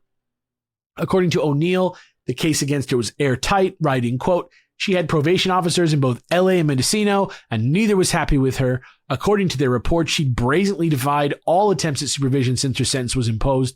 Since she'd received a courtesy transfer of her probation from Mendocino to Los Angeles County, she changed her address more than 6 times without permission. She hadn't sought employment. She failed to check in for almost every monthly appointment. And most recently, she told the probation office that although she knew it was forbidden, she was moving to the Mojave Desert with her friends with no plan to return to LA. Describing Atkins' whereabouts as totally unknown, the probation office report advised the best thing is to revoke the defendant's probation as it appears she has no intentions of abiding by it. Okay? Nevertheless, the next time O'Neill reads about Susan, that cold millennial winter, it's in a transcript where she's standing before Judge Wayne Burke in the Mendocino County Superior Court building, watching him inexplicably terminate her probation 2 years early, saying, quote, the defendant has not violated probation. She has complied with the terms. Probation is reinstated and modified to terminate forthwith. She is released, which is extra crazy because he already knows it's a repeat of what we see happen in January of 1968, where her probation officers get worried about her obsession with some guy named Charlie, lose track of her when she runs away with him, and then finally, despite no one wanting him to and everybody advising against it, Judge George Jones, just like Judge Wayne Burke, says, fuck the rules, fuck you, fuck everyone, and fucking terminates her probation again. So this is now the second time her probation has been inexplicably terminated by a judge against the advice of every expert. That same season, we see O'Neill interviewing Susan Atkins' probation officer from the time, Margot Tompkins, who said she was shocked when that ruling came down from Judge Burke, explaining, quote, judges almost always went along with the probation officer's recommendation. Clearly, she had not had any employment, no fixed addresses. I have no idea why he would have done that. We also know that O'Neill interviews the 1969 head of the Mendocino County Probation Office, Thomas Martin, about it, who says, quote, that seldom, if ever, happened. Judge Burke was not somebody in the woods. There was something in his mind, something that he knew that he never shared with us. Then, around that same time, late 2000s vibe, not late 2000s vibe, late 2000 vibe. Late 2000 vibes, not late 2000s the year vibes. 2000. Yes. While trying to get to the bottom of why this is happening, O'Neill is reading another police report from June 1968, where the teenage son of the Mendocino County mayor, I think I talked about this last time, wakes up after an all-night LSD-spiked weed orgy with Susan Atkins and four other Manson girls, Mary Brunner, Stephanie Rowe, Ella Jo Bailey, and Patty Krenwinkel, saying he, quote, saw flashes when he closed his eyes and that his, quote, legs look like snakes. And all the girls are charged with felony possession and, quote, contributing to the delinquency of minors, and they're all tossed in jail. But one day later, after a phone call from someone called Roger Smith, they are eventually all able to go free. So Roger Smith from American Dad? Yeah, Roger Smith. So yeah, him. Just so you guys know, since we don't have a time slice of it, Roger Smith used to be Charlie's parole officer when he was in San Francisco, which we'll talk about more in a minute. But what's weirder is that when these girls were arrested, he wasn't even working as a parole officer anymore at all. But for some reason, he was still close enough to Charlie and his family that he and his wife drove all the way out to meet them from the Bay Area, took custody of Mary Brunner's baby son with Charlie that she just had, Michael Valentine, a.k.a. Pooh Bear Manson. Pooh Bear Manson, yeah. They were appointed temp foster parents by the court. They kept him for 8 weeks. And while his friend Alan Rose came down and spent time with Susan and company, hired them all lawyers, and got almost all charges dropped on lack of evidence, besides selling drug to minors. But 3 of the girls were let off completely scot-free, and Susan and Mary just got probation, which, as we know from the time slice, was terminated 2 years early. Back in 2000, we see O'Neill reading the Atkins and Brunner probation documents filed by an officer David Mandel, which he bought from the Ukiah Superior Court, and seeing note after note in there from Roger Smith, this same fucking guy. He notices that while he mentions he used to be a parole officer several times, he never once mentions in any of the notes his connection to Manson or the girls. There are even some notes from Smith's wife, who was amazingly also called Carol, which is crazy. It's the third Carol wife in this Dude, fucking story. Maybe the whole Martha situation in Batman v Superman wasn't as weird as we thought it was. Right. No, it's still weird. No, yeah, Okay. That movie's not very good. A few days later, we see O'Neill on the phone with Carol Smith, now divorced in the year 2000, who tells him that she had nothing to do with these notes and that she's pretty sure her ex-husband used her name without telling her, which is crazy. Next, we see a moment 7 years later in Marin County in 2008, where O'Neill tells Officer Mandel about the connection between Roger Smith and the Manson family for the very first time. Mandel, a career parole officer who remembered being touched by Smith and his wife's willingness to step in and care for the poor baby Pooh Bear Manson, and letting that figure heavily in his recommendation for probation, said, quote, "Of course it should have been disclosed. It's a huge conflict of interest. I should have put 2 and 2 together." So he didn't know either, and he's fucking pissed, and he wouldn't have given him probation if it had happened, if he had known. Back in 2001 now, we can see O'Neill interviewing Roger Smith himself. Smith tells him that at the time he was studying links between drugs and violent behavior, and that the National Institute of Mental Health had funded an experimental program called the San Francisco Project, where certain felons' progress was monitored as they passed their rehabilitation after recently being released from prison. In his book, O'Neill says, quote, when Manson arrived in the Bay Area in March 1967, he was attached to the program and to Roger Smith. Manson's participation in the San Francisco Project has never been reported. In part, it explains why the two men had developed such a powerful bond, because Smith spent much more time with Manson than the average parole officer would. This project studied the relationship between federal parolees and their supervisors. Researchers wanted to know how varying degrees of oversight affected recidivism rates. The 6 participating parole officers, all of whom had advanced degrees in criminology, were assigned one of 3 caseloads: normal, averaging about 100 clients; ideal, numbering 40 clients; or intensive, which was 20 clients. Roger Smith fell into the middle group, ideal, and he met with his clients once a week per project guidelines. But at some point, his ideal caseload became even more intense than his colleagues' intensives, and by the end of 1967, he'd winnowed his set of parolees from 40 down to just 1, Manson. So that's the quote from the book. A few weeks later, while interviewing Smith's research assistant, Gail Sadala, we see O'Neill react with surprise when she tells him that Smith told her that he'd also been Manson's probation officer earlier at Joliet Federal Prison in Illinois, where Manson had spent some time several years earlier. He tells Gail that Smith acted like he hadn't met Manson before the San Francisco Project in 1967, and she says, quote, he didn't remember that? I'm surprised. It was always my understanding. That's why there was this connection. So they already knew each other, maybe. Looking back at time slices from Smith's 2001 interview, we can see him tell O'Neill that he was the one who suggested Manson should move from Berkeley to Haight-Ashbury district, where he immediately started doing daily LSD trips. And suddenly, according to Smith, he, quote, seemed to accept the world after experiencing the effects of LSD. A few days later, we watch O'Neill discover a progress report Roger Smith made to the head parole office on July 31st, 1967, which says, quote, Mr. Manson has made excellent progress. He appears to be in better shape personally than he has been in a long time. Once he finishes reading the report, O'Neill cross-checks it with his Manson timeline to find out that on the very day that he was writing that report, Manson was actually sitting in jail for 30 days after a felony interfering with a police officer charge, which he got from trying to step in while underage Manson girl Ruth Ann Wish Morehouse was being arrested. Apparently, even though he'd just been in prison 4 months earlier, he'll walk out of jail this time in just a couple days, which is crazy.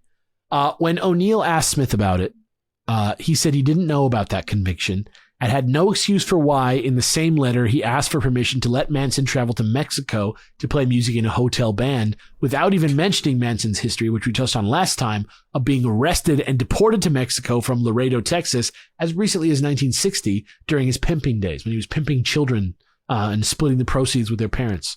Yikes. Yeah, well, look at all that guy. Yeah. He also had no excuse for why, after his request was rejected, that Smith tried again 2 weeks later, this time promising the parole board that Manson was being offered a job there in insecticides and soil additives by a Mr. Dean Morehouse, who is actually the father of Wish, who is the girl that Manson got arrested over, and who himself was an ex-minister and recent Manson family recruit. So the idea that Manson would get arrested for trying to stop the police from dealing with Ruth Ann Morehouse, and that Roger Smith didn't know about it, and then turned around and hit the board with a plan using the same girl's father, is fishy.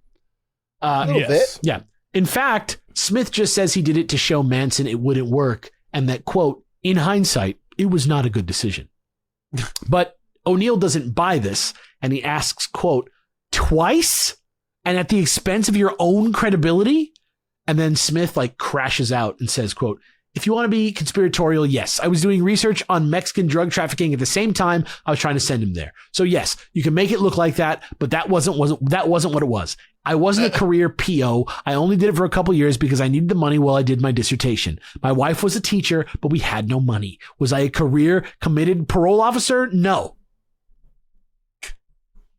So that's what he said.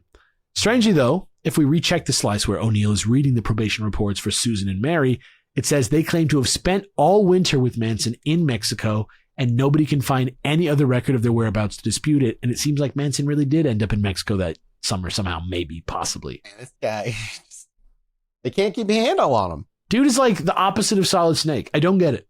Yeah, seriously, he really is, and he gets away.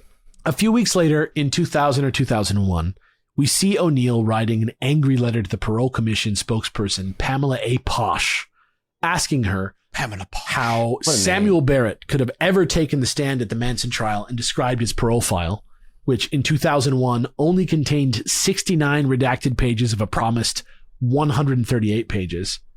How he could have described it in 1969 as, quote, about 4 inches thick. We also have another slice where Posh writes back saying that though it's extremely unusual, especially for, quote, notorious felons, they, quote, apparently did not retain all of the parole documents pertaining to Mr. Manson, and that his giant San Francisco Project deep dive activity monitoring file has also mysteriously gone missing. So that just, I don't know why, it's weird. It's definitely weird, but it's not there, so sorry. To round out this section, we end with a vision of O'Neill standing and reading over an unpublished paper by Roger Smith called The Marketplace of Speed, Violence and Compulsive Methamphetamine Abuse, which details Smith's philosophy about how sometimes a social scientist studying people doing illegal things has to convince them that, quote, they can trust him with information which in other hands would place them in jeopardy. And perhaps most important, he must resolve the moral dilemma of being part of something which he may find morally objectionable at best. Probably by association, he could himself be arrested. In a very real sense, he becomes a co-conspirator with information and insight which under normal conditions the average citizen would be obliged to share with law enforcement. He must try to understand what individuals within the group feel, how they view the straight world, and how they avoid arrest or detection. So he literally is saying that to do the job properly of researching drug addicts, you need to be willing to help them break the law. This paper was... I don't know. I feel that's a debatable perspective to have. I agree.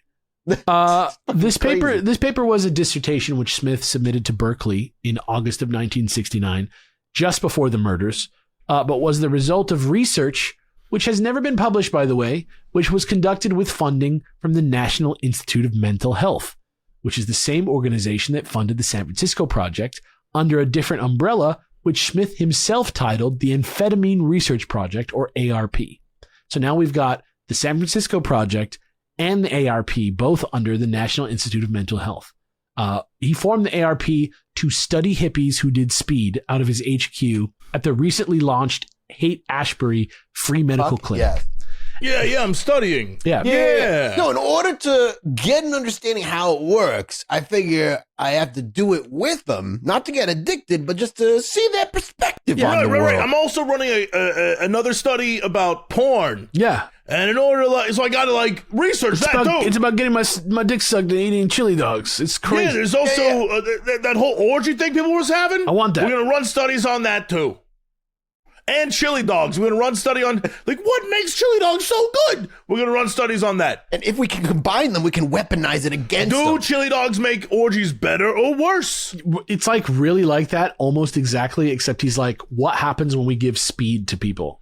And will they get violent or whatever? How does speed affect the violence in someone's life? To blend in with the hippies, Smith said, quote, I took off my gray flannel suit and my wingtip shoes and grew a mustache. Soon the kids on Haight Street were calling me the friendly Fed and asking me to help them with the law.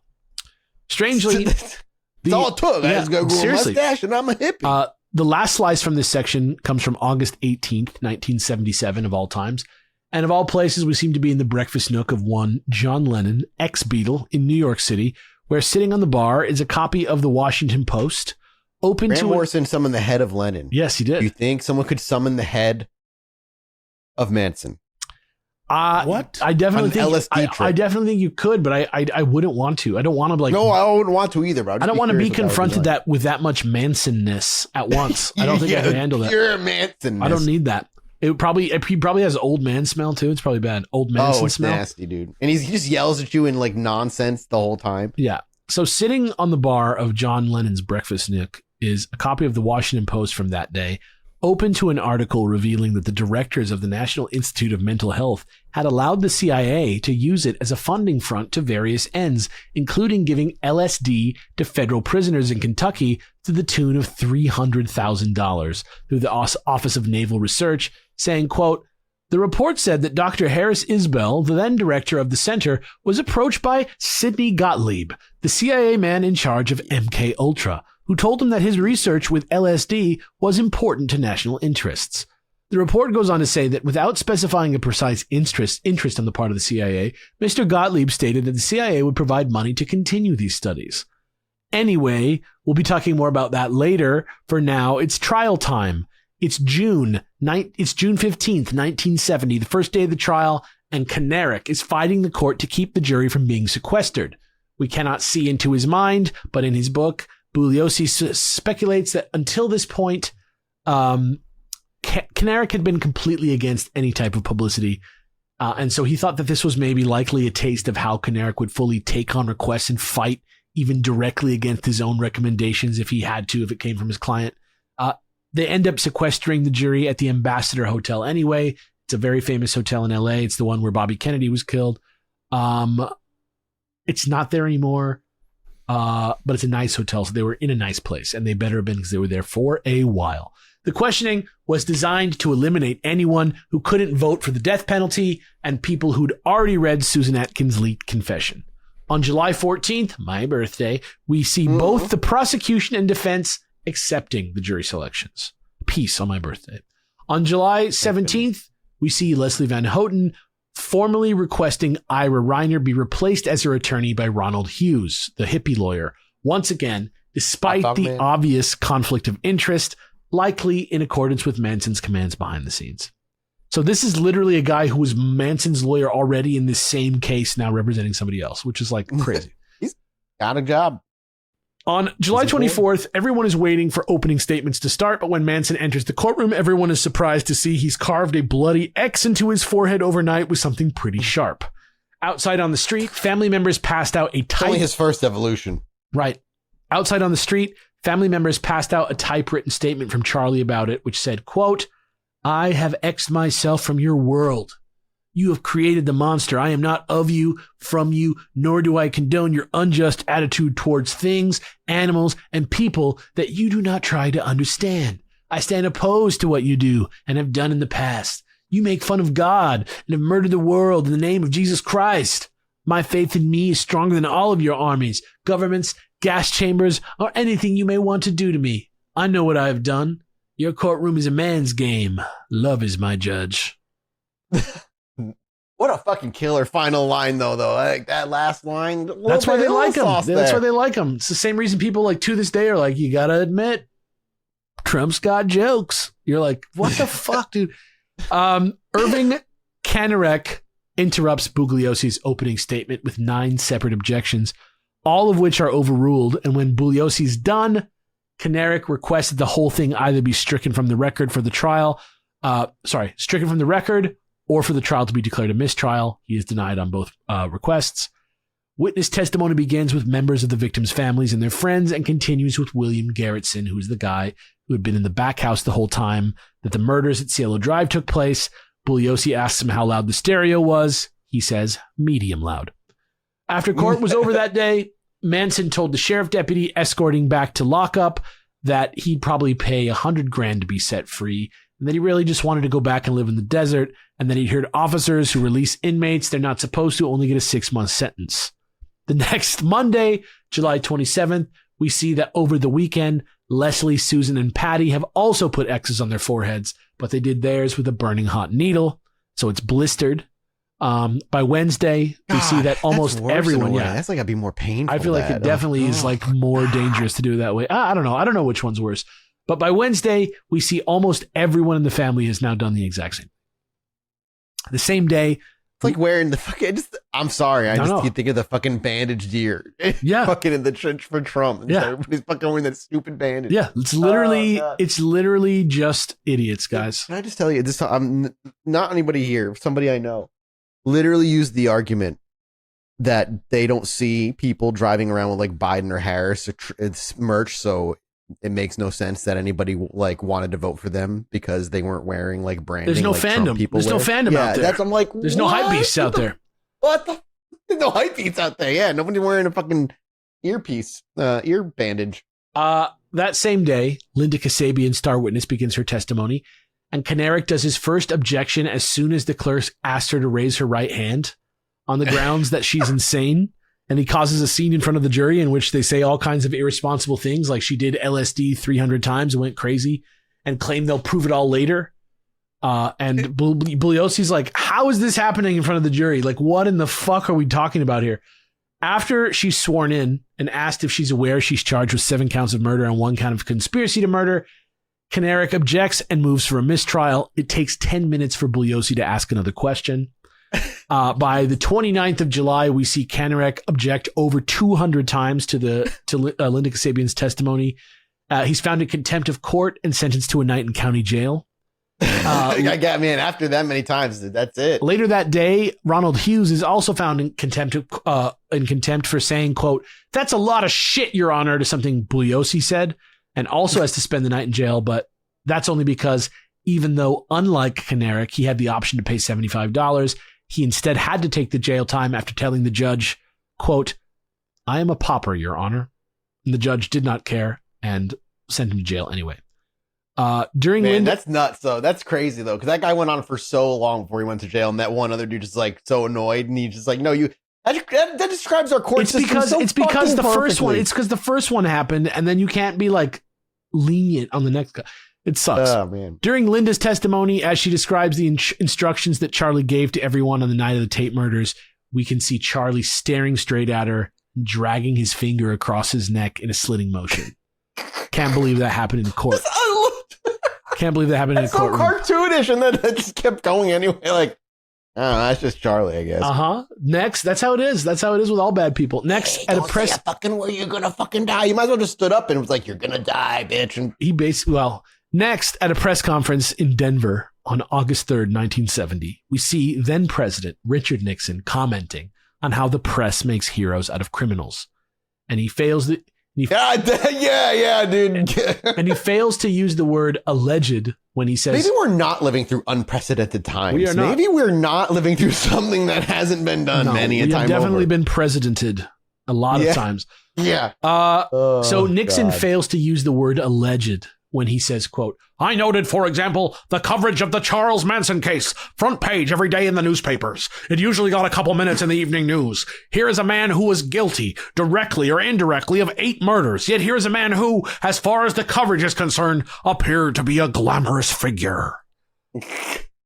Buy Watchmen in bookstores now." The next day in court, just after the noon recess, we see Charlie standing up in front of the jury, holding up a front page of that day's LA Times, which has the headline, "Manson Guilty, Nixon Declares." The bailiff immediately grabs it from him. These are sequestered jurors, by the way. The bailiff immediately grabs it from him, and after a long voir dire, all the jurors swear under oath that they weren't going to be influenced by what they saw, and the trial continues. On August 7th, we watch juror Walter Vizzelio being excused from the case due to him and his wife's poor health. And in another slice from the same day, Vincent Bugliosi receives word that his witness, ranch hand Randy Starr, who was going to link the rope and gun directly to Manson in his testimony, had passed away of a, quote, "undetermined illness" at the Veterans Administration Hospital. Bugliosi eventually orders an autopsy, but it's revealed he just died of an ear infection. It's a total coincidence. Or is it? I mean, I'm trying to, like, ear infections killed back in the day, but back then, no? Like, it's like 1971. It was 1970. Yeah, I feel like they would have had that figured out. I mean, you know, when you're old, you never know. Yeah, I guess. On August 18th, and he was a stuntman, so he might have been banged up and pretty... That's fair. Yeah. On August 18th, we see Bugliosi finally getting through to potential witness Juan Flynn, who the family were really scared of, since he had Charlie not just grabbing him by the hair at knife point and telling him, "Who you think's responsible for the killings?" But also had him boasting of killing 35 people and saying, quote, "Well, I've come down to it. The only way to get Helter Skelter going is for me to go down there and show the black man how to do it by killing a whole bunch of those fucking pigs." So that's Juan Flynn. That's why they're scared of him. He wants to remain in hiding due to how many threats he's received, but he says when the time comes, he'll come and he'll testify. Also, he never mentions it in court, but he's also Shorty Shay's best friend, and he had a vendetta against these fuckers. He wanted to take them down because they killed his best friend. On August 19th, finally, after 17 days, Linda Kasabian steps down from the stand, having gained a lot of sympathy from the jury during her cross-examination and ire from Charlie and the family for her level-headed and credible testimony in the face of attacks against her character, her safety, and the safety of her loved ones. As the trial continues and many more witnesses are called, the Manson girls, who are not on trial, hold a permanent vigil on the street outside. On September 10th, 1970, we see LAPD calling Bugliosi at home to tell him that Barbara Hoyt, one of the Manson girls that he was going to put on the stand, was at a hospital in Honolulu. When he talks to her, she tells him that Wish Morehouse took her on a free trip to Hawaii instead of testifying at trial. And they had several deep conversations together out there over the course of 4 days. However, after getting a phone call on the morning of the 9th, Wish suddenly has to leave and books a single ticket just for herself back that same day. And when Barbara goes with her to drop her off at the airport, Wish is like, "You look like shit. You need to eat some food." And she buys her a burger, and she eats, and Barbara eats the burger. And when she's done, Wish is like, "How funny would it be if that burger had 10 tabs of acid in it?" And then she gets on the plane and leaves, and Barbara just like slowly goes insane and is found like collapsed on the street by like a passerby.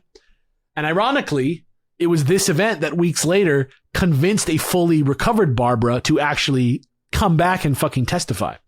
How funny that would be. Meanwhile, the world begins to fucking melt. Poisoned her with a fucking LSD burger. God damn. Throughout September, we see Bugliosi call witness after witness to back up and expand Linda's version of the murders and build up his case for Helter Skelter. But every step of the way, Kanarek objects to every single thing he possibly can until even Bugliosi gets held in contempt of court for yelling at him and is fined $50. He even has to have his wife come down to the courthouse to get the money. So it's extra embarrassing for him. On the 18th of September, we see Bugliosi followed out of court by Manson girl Sandra Good and two men that he does not recognize. He says to her that he's disappointed in her for not saying anything, even though she knew they were going to attack her friend Barbara and give her the LSD burger. God damn. And she looks at him silently. Can you make me an LSD burger? Because I feel like Alex's LSD burger would be so delicious. Yeah, you know what? Mine only has 1 tab of acid in it too, which is pretty good. That's fine. Yeah, that's way safer. Yeah. So she threatens. She turns to look at him and threatens him silently by pointing at her knife and like picking up her knife and like playing with her knife. And he's like, whatever. So he keeps walking. They keep following him until they've almost caught up with him. And he's like now getting like quite wigged out. Pretty scared at this point. He turns to her, threatens to knock the two dudes out and says, quote, "Listen, you goddamn bitch, and listen good. I don't know for sure whether you were or weren't involved with the actual attempt to murder Barbara. But if you were, I'm going to do everything in my power to see that you end up in jail." Listen here, listen good. I love that. He said, "Listen, you goddamn bitch." Yeah, sorry.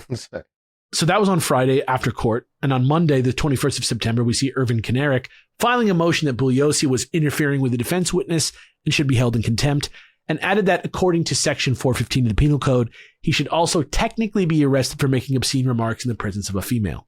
In another slice, we see Bugliosi walking in the middle of the night, furious at yet another... not walking. We see Bugliosi waking up in the middle of the night, furious at yet another hang-up call that he gets. He gets them all the time during the trial. Yeah, it's got to be annoying as fuck. In another, we see Manson telling a bailiff, quote... You can't silence your phone back then, right, kids. Exactly. Like, it's just a big ringer. I mean, you could pull it from out the wall. Right, but when you're the fucking lead prosecutor on the Charles Manson case, you cannot do that. Yes, you're right. In another slice, we see Bugliosi waking up in the middle of the night. He's getting hang-up calls.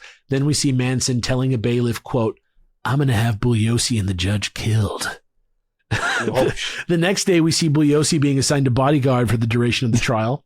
And in another slice, we see walkie-talkies being installed in Bugliosi's house and the police station so that he can still call the police in case somebody cuts his phone lines, which is fucking nuts. Fucking crazy. Yeah. That's crazy. Because it's 1969. So like you said, it's like, or what, F-70, whatever it is. But it's like, it's walkie-talkies. Yeah. But he got a bodyguard. That's kind of fun. For the whole trial.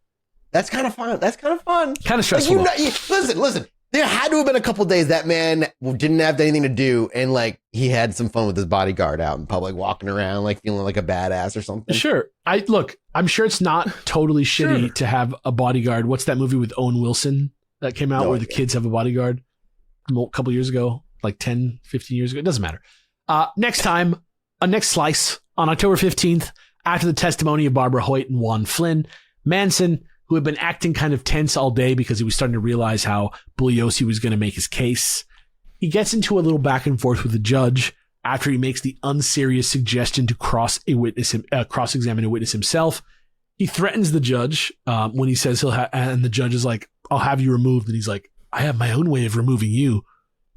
And all of a sudden, Susan, Patty, and Leslie stand up and start chanting in Latin. And according to Bugliosi, quote, it happened in less time than it takes to describe it. With a pencil clutched in his right hand, Manson suddenly leaped over the counsel table in the direction of Judge Older. He landed a few feet from the bench, falling on one knee. As he was struggling to his feet, bailiff Bill Murray leapt too, landing on Manson's back. Two other deputies quickly joined in, and after a brief struggle, Manson's arms were pinned. As he was being propelled to the lockup, Manson screamed at Older, "In the name of Christian justice, someone should cut your head off!" For the rest of the trial, Judge Older carries a .38 revolver in his robes just in case. Out in the street, Manson's girls warn of Judgment Day. You think he's guilty? Dude, it's really up to you if you think he's guilty, because he really wasn't there. It's really fucking weird. Over the course of October, we see lots more witnesses take the stand, including Greg Jacobson, Rudy Altabelli, Shiro Katami, who talked a lot about Sharon and Roman, the Golden Penetrators, Wojciech and Abigail's drug and party scene. But Kanarik's interruptions were only getting worse. And while Paul Watkins was testifying, again, not Tex Watson, Judge Older called Kanarik to the bench and said, quote, "You are trying to disrupt the testimony with frivolous, lengthy, involved, silly objections. You have done it time and again during this trial. I have studied you very carefully, Mr. Kanarik. I know exactly what you're doing. I have had to find you in contempt twice before for doing the same thing, and I won't hesitate to do it again." He did again? He didn't. I mean, he definitely did, but he didn't do it right then. However, on Monday, the following Monday, November 16th, actually a couple weeks later, on November 16th, we see 320 pieces of evidence being introduced. And we see Kanarik object to every single one of them. But nevertheless, at the end of the day, Bugliosi is finally able to rest his case at 4:27 p.m. after calling like 80 witnesses, all of whom were subjected to lengthy cross-examinations by multiple defense attorneys, and court recesses for 2 days. 3 days later, on November 19th, we watch the defense argue their motions to dismiss, which are standard and are, of course, denied. But then when Judge Older asks Fitzgerald if he's ready to proceed with the defense and allows him to call his first witness, he surprises everyone in the world, probably when he says, quote, "Thank you, Your Honor, the defendants rest." So this is like crazy. The defense just rests. Immediately, Susan, Patty, and Leslie jump up and demand to testify, which is not expected. But after an hour of yelling, Fitzgerald admits off the record that there was a rift between the clients and the attorneys because suddenly the girls got together and wanted to say that they did the whole thing themselves and that Charlie wasn't even involved. So they decided to rest their case to minimize any damage that could be done to their clients, with Ronald Hughes saying, quote, "I refuse to take part in any proceeding where I am forced to push a client out the window." Judge Older decides to allow them to testify, even though the defense has rest. The judge asks Charlie if he also wants to testify, and Charlie says no. And then Kanarik motions to sever Manson and try him separately. It's denied. But then once Susan takes the stand, her attorney, Dae Shin, refuses to ask the questions that she's prepared for him on account of them being incriminating, and they recess. The next day, we see that Manson also decides that he wants to testify and that he wants to go first. So just to be safe, they decide to do a trial run without the jury present. Manson gives a rambling hour-long speech, which Bugliosi calls quite hypnotic. I'm not going to read the whole thing, of course, but just to give you a taste of the vibe, he was saying stuff like, quote, "There's been a lot of changes and a lot of things said about me and brought against the co-defendants in this case, of which a lot could be cleared up and clarified. I never went to school, so I never growed up to read and write too good. So I've stayed in jail and have stayed stupid." Yeah, was like purposefully really stupid sounding. He gumps it up. Fine, yeah, he gumps it up for one sentence. I never growed up. Yeah. So I've stayed in jail, and I've stayed stupid, and I've stayed a child while I've watched your world grow up. And then I look at the things that you do, and I don't understand.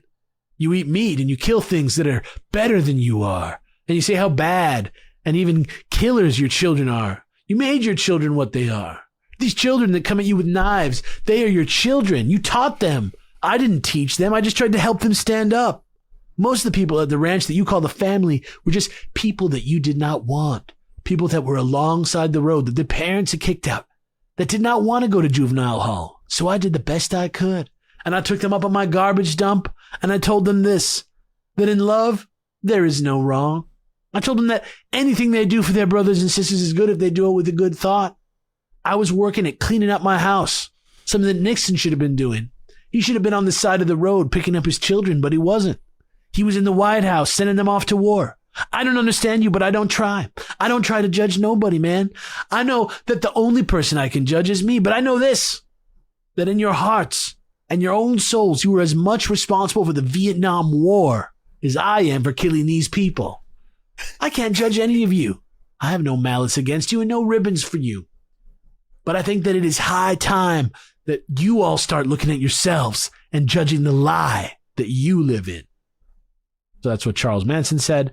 Once he's becoming a Manson girl? Oh my God. He really is like a supreme manipulator. Absolutely. To the point where even in the face of like, dude, we are all on to what you're doing, he still tries to lay it on thick. Now imagine though, like you're getting that hour-long speech while you're dosed to fuck on LSD, and he's not nearly as much. And you're already, like he was saying, because they were vulnerable people that he kind of picked up, like stragglers that needed like somewhere to go. And now you're getting that every day, like where he's just dosing you with LSD and then he's preaching at you like that.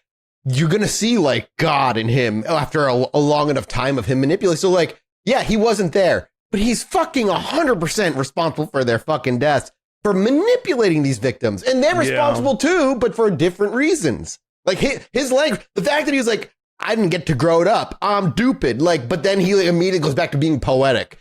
Is like instantly like indicative of who he was. Right, exactly. Once he's done, the judge asks him if he's ready for the jury.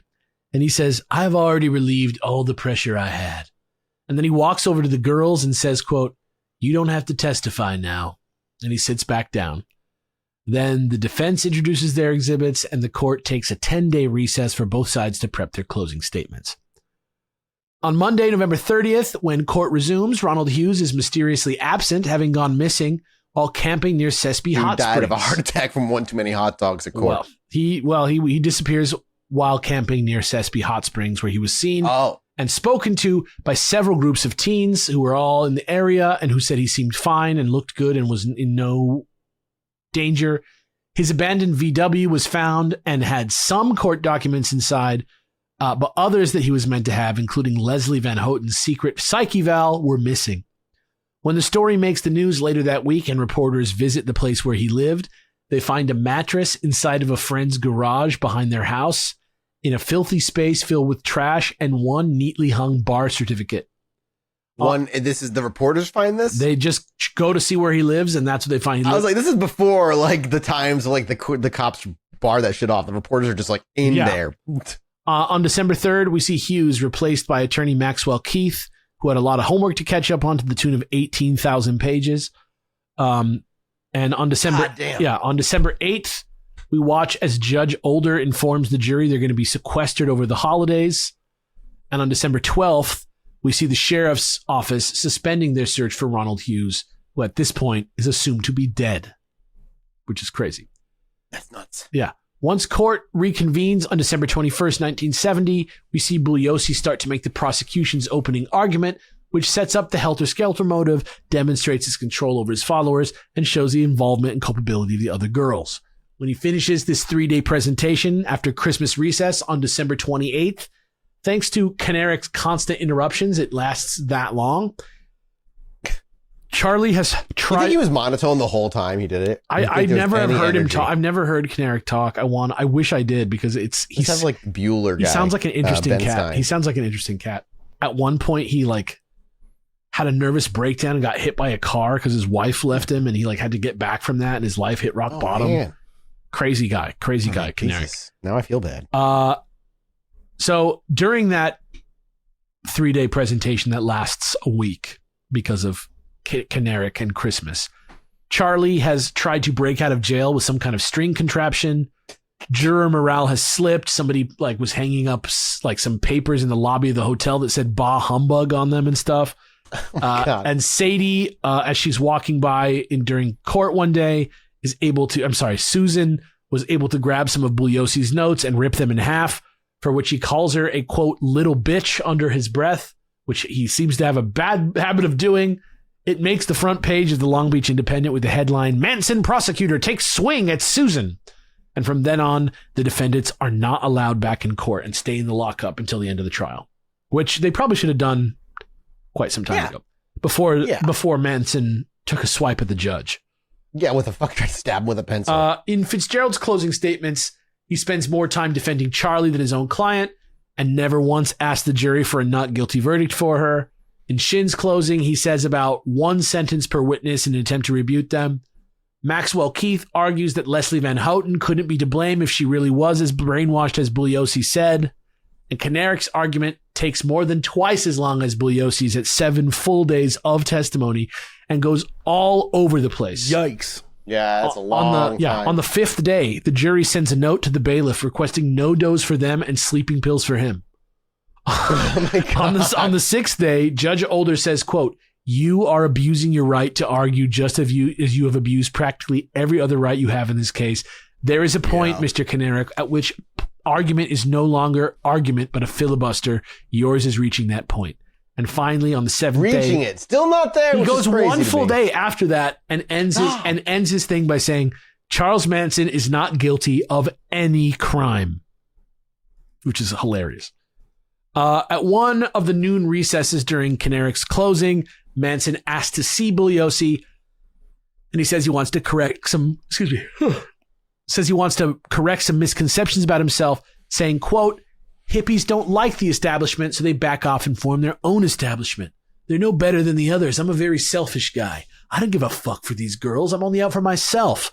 Other guys bullshit them and say, I love you and only you and all that baloney. I'm honest with them. I tell them I'm the most selfish guy in the world. And I am." Says that to Bugliosi, just chilling, just to rap. Cool. On January 13th, 1971, Vincent Bugliosi gives his final summation, during which Canaric receives yet another contempt citation and is fined $100 in 1971. Talks mostly about Linda's testimony and how strongly all the other witnesses' testimony supported it, and how the forensic evidence tied it to reality, and how fully Charles Manson had dominated his followers, and how his will was their pleasure, and how he had created the helter-skelter delusion in his mind. 2 days later, on January 15th at 3:20 p.m., we see the jury walking out of the courtroom to begin their deliberation. On Monday, the following week, we see the jury requesting a record player and a copy of the White Album by the Beatles. On Tuesday, they ask for the letter Susan wrote to Ronnie Howard, and there are no further requests for the duration of the deliberation. A week later, on the 25th of January, we see Bugliosi in bed with the flu. It's a different time. Keep that in mind. He gets a call saying that the jury have their verdict and he needs to go to court immediately, and he does. That same day, a secret court order is issued to fortify the Hall of Justice due to rumors that the family will enact something that they are calling Judgment Day against the courts if Charlie gets a guilty verdict. There are 27 pages of instructions in this secret court order because apparently somebody with the family worked at the Camp Pendleton Marine Base Arms Depot, and when they quit, they noticed that there was a case of hand grenades missing. Just a case of hand grenades. Remember when that happened like a couple years ago? Pretty scary. Yeah, I was about to say that sounds familiar, but not in this case. Yeah. I don't remember. I do remember. Yeah. Once everyone was in chambers before the judge, the courtroom is sealed and the reading of the verdict takes 38 minutes. Bugliosi explains that, quote, "The people had obtained the verdicts that they had requested against Charles Manson, Patricia Krenwinkel, and Susan Atkins. Each had been found guilty of 1 count of conspiracy to commit murder and 7 counts of murder in the first degree. The people had also obtained the verdicts requested against Leslie Van Houten. She had been found guilty of 1 count of conspiracy to commit murder and 2 counts of murder in the first degree. Sorry. Then it's time for the penalty trial, which is a totally different trial than the guilty or not guilty trial. But first, we're going to take a brief deviation. Last week, I mentioned that most of the slices that we were able to get came from a period starting in 1967, which usually means that the machine thinks that's a very important time. In this time, Charles Manson is living in the Haight-Ashbury district of San Francisco. So before we finish the trial, I just want to slot in this last bit of lore so you can see the whole confusing picture. We're still going to check in with Tom O'Neill's journey. But before we do that, let's just go back again to June of 1967, where we can see Dr. David Smith, another Smith, not Roger Smith, but David Smith, proudly opening the Haight-Ashbury Free Medical Clinic at 558 Clayton Street. Here's a quote from Tom Neal about it, who says, quote, "When it opened at 558 Clayton Street in June 1967, the Haight-Ashbury Free Medical Clinic, or the HAFMC, was an immediate sensation. Staffed entirely by volunteers and unauthorized by the city health department, it treated hundreds of patients a day, offering non-judgmental care for those suffering from bad trips, overdoses, sexually transmitted diseases, and malnourishment, or for those who just needed a kind ear. Lines of the HAFMC sometimes stretch around the block, with hippies waiting to ascend the creaky wooden stairs to its second-floor office. Inside, loitering was encouraged. The clinic did everything it could do to advertise its psychedelic affinities. Exam rooms were painted in aqua and day-glow orange. One of them was wallpapered with a vibrant collage of peace signs, naked bodies, and hypnotic swirls. Even as Smith struggled to pay the rent and keep the cops at bay, he reveled in his creation. Few things so perfectly encapsulated the utopian ideals of the summer of love. In 1965, we see David Smith walking home from the alcohol and drug screening unit. This is 2 years earlier at the San Francisco General Hospital, where he works while studying as a 26-year-old postdoctoral student at UC San Francisco. He sees kids walking down the street high on LSD and marvels at the fact that he's injecting test rats with the same stuff in his lab. In 1966, 1 year before he opens the clinic, we see Roger Smith, the other Roger, not David Smith, but the parole officer, Roger Smith, publishes Status Politics and the Image of the Addict, which is about how the police in San Francisco were able to successfully demonize and stigmatize the largely peaceful opium addicts of the Chinese ghettos of the 1920s, and how it enabled them to unfairly brutalize, imprison, and deport Chinese people in America. And it never happened again after it happened in the 1920s. When America learns its lesson, we learn our lesson. Yeah. And we never repeat anything. Never. Hey, we're one and done, baby. Just so you can hear me say it, fuck ice, you guys. Oh, yeah. Fuck ice. Jesse loves ice. In my sodas. In my white wine. In some random day. In my sangria. In some random day in the summer of 1967, we see Charlie and his girls arrive at the free clinic. And Charlie jokingly orders treatments like he's at the drive-thru, saying things like 2 gonorrheas, 1 abortion, 1 stitches to go. It's clearly not his first time here. And unlike his later life at Spawn Ranch, nobody's too scared of him or thinks he's crazy. And strangely, he seems legitimately kind of welcome. However, as we can see later that same day at his apartment on Cole Street, as he sweetly places a tab of acid into each of his family members' waiting mouths, according to Smith, who wrote a bunch about Manson in his 1971 memoir, Love Needs Care, and that's David Smith, he was slowly brainwashing his followers with LSD and armchair psychology and manipulation, followed by intense sessions of, quote, unconventional sex practices. Smith said Charlie's practice of treating the girls like objects took away their independence and agency and turned them into, quote, self-acknowledged computers, empty vessels that would accept almost anything he poured in. In another scene from that summer, we see someone offer Charlie some speed in Golden Gate Park, which he refuses because he's afraid of needles. This becomes the norm for the family until much later at Spawn or at Barker Ranch, when people finally start doing hella speed, even though they don't really talk about it in the trial, and Bugliosi tries to avoid talking about it as well. Definitely the Manson people do speed, maybe not Manson. The next slice is strange, which sometimes happens when there's no consensus of facts over something which happened in the past, and it splits into 2 of the same clip, but with a few differences. So in the first clip, we see Manson piling into the clinic, much like we did in the last slice, visiting his ex-parole officer, Roger Smith, who is a different guy than David, who also had an office at the clinic. So they both are working out of the clinic. David and Roger Smith now are both working out of the clinic.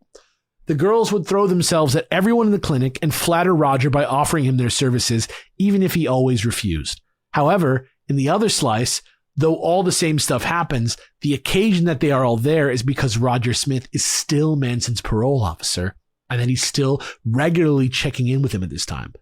Strangely, though, when I looked up more time slices from other time periods to try and find the truth, I found clips of Smith both reluctantly admitting to being his parole officer at this time and vehemently denying it as well at other times. So he said it both ways.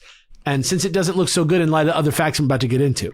But I don't know. What do you guys think? Is it weird that he was possibly taking parole check-in meetings with Charles Manson on the premises of a research project that's funded by the CIA? Yes. Oh, yeah. Absolutely. That's not normal. That's not like... Go back. Oh, I'm just sensationalizing this. No, that's weird. If you're like in this, like you just found Chilluminati or been around for kind of recently, go back and listen to our MK Ultra episode because this kind of ties directly fucking into it. Like this happens after MK Ultra's done, but then they've just got all this LSD that they got nothing to do with, and Dulles doesn't really kind of stop doing shit. Right. So yeah, absolutely, I wouldn't deny it because they were trying to in the 60s. They were trying to crack mind control. Big time. Like through LSD, they were trying to figure out mind control. Spoilers. And it's very obvious that Manson was in some way mind controlling the family. So like some way, yeah. You could, if I was a researcher of a diabolical nature, you could justify being like, maybe there's something to it through him. Yeah. Mm-hmm. So before David Smith started the clinic, he worked for a group called the Diggers, which are kind of like anarchists, but they're like really nice anarchists. And they operated a free infirmary out of their headquarters, which they called the Happening House, because it was a cool time. And we have a slice from 1972 of the Diggers founder, Emmett Grogan, I'm not sure which, writing a few sentences about Smith in his memoir, Ringo Levio, link in the description, where he says that he was, quote, more concerned with the pharmacology of the situation than with treating the ailing people who came to him for help. Just because no one was made to pay a fee when they went there didn't make it a free clinic, he wrote. On the contrary, the patients were treated as research subjects, and the facility was used to support whatever medical innovations were new and appropriate to the agency. So that's the Diggers' impression of Smith. In his 2001 interview with David Smith, we can see as Tom O'Neill gets him to admit that even though he did his 2-year research project on amphetamines and how they affected rats, he never completed a dissertation on it. So he never got his PhD. However, there is a slice from 1969 where Smith publishes an article based on that research in the Journal of Psychedelic Drugs, which is the in-house publication of the Haight-Ashbury Free Medical Clinic, but is still nevertheless a published paper. So in one test, we can see how he does it. At one test, we see 16 rats are split into 2 groups of 8 closely confined rats who are then injected with amphetamines, who over the course of the day become increasingly violent until they all kill each other, basically. Some of them literally kill each other. Some of them die of their own wounds, whatever. In another similar test, we watch him discover that pre-gaming the rats with different chemicals before giving them the amphetamines will sometimes cause the rats to sort themselves automatically into violent and non-violent groups and kind of stay together, or sometimes it would completely pacify them all together, or whatever. But those are the kind of experiments that he was doing. At this point, O'Neill starts to notice unignorable similarities between the way these rats live and the way the family was living at the time, cramped as they were in that little apartment on Cole Street. But he doesn't think it's anything besides an interesting observation until in another slice, we see him reading from Smith's book, Love Needs Care, where he finds Smith talking about the rats as, quote, proxies for human beings. When he asks Smith about it in his interview, Smith says, when the speed scene hit, it was a total shock to everybody. Suddenly what I'd learned in pharmacology relative to amphetamines was applicable to people. But so wait, isn't Manson afraid of needles? Didn't the family famously avoid speed while they were in the Haight? Yes, they did. But in his interview with O'Neill, we hear Smith say, quote, I happened to study amphetamines before they hit the Haight. The Haight didn't give me the idea. It's kind of like a historical accident. I was studying LSD before LSD hit the Haight too. So he's also been studying LSD.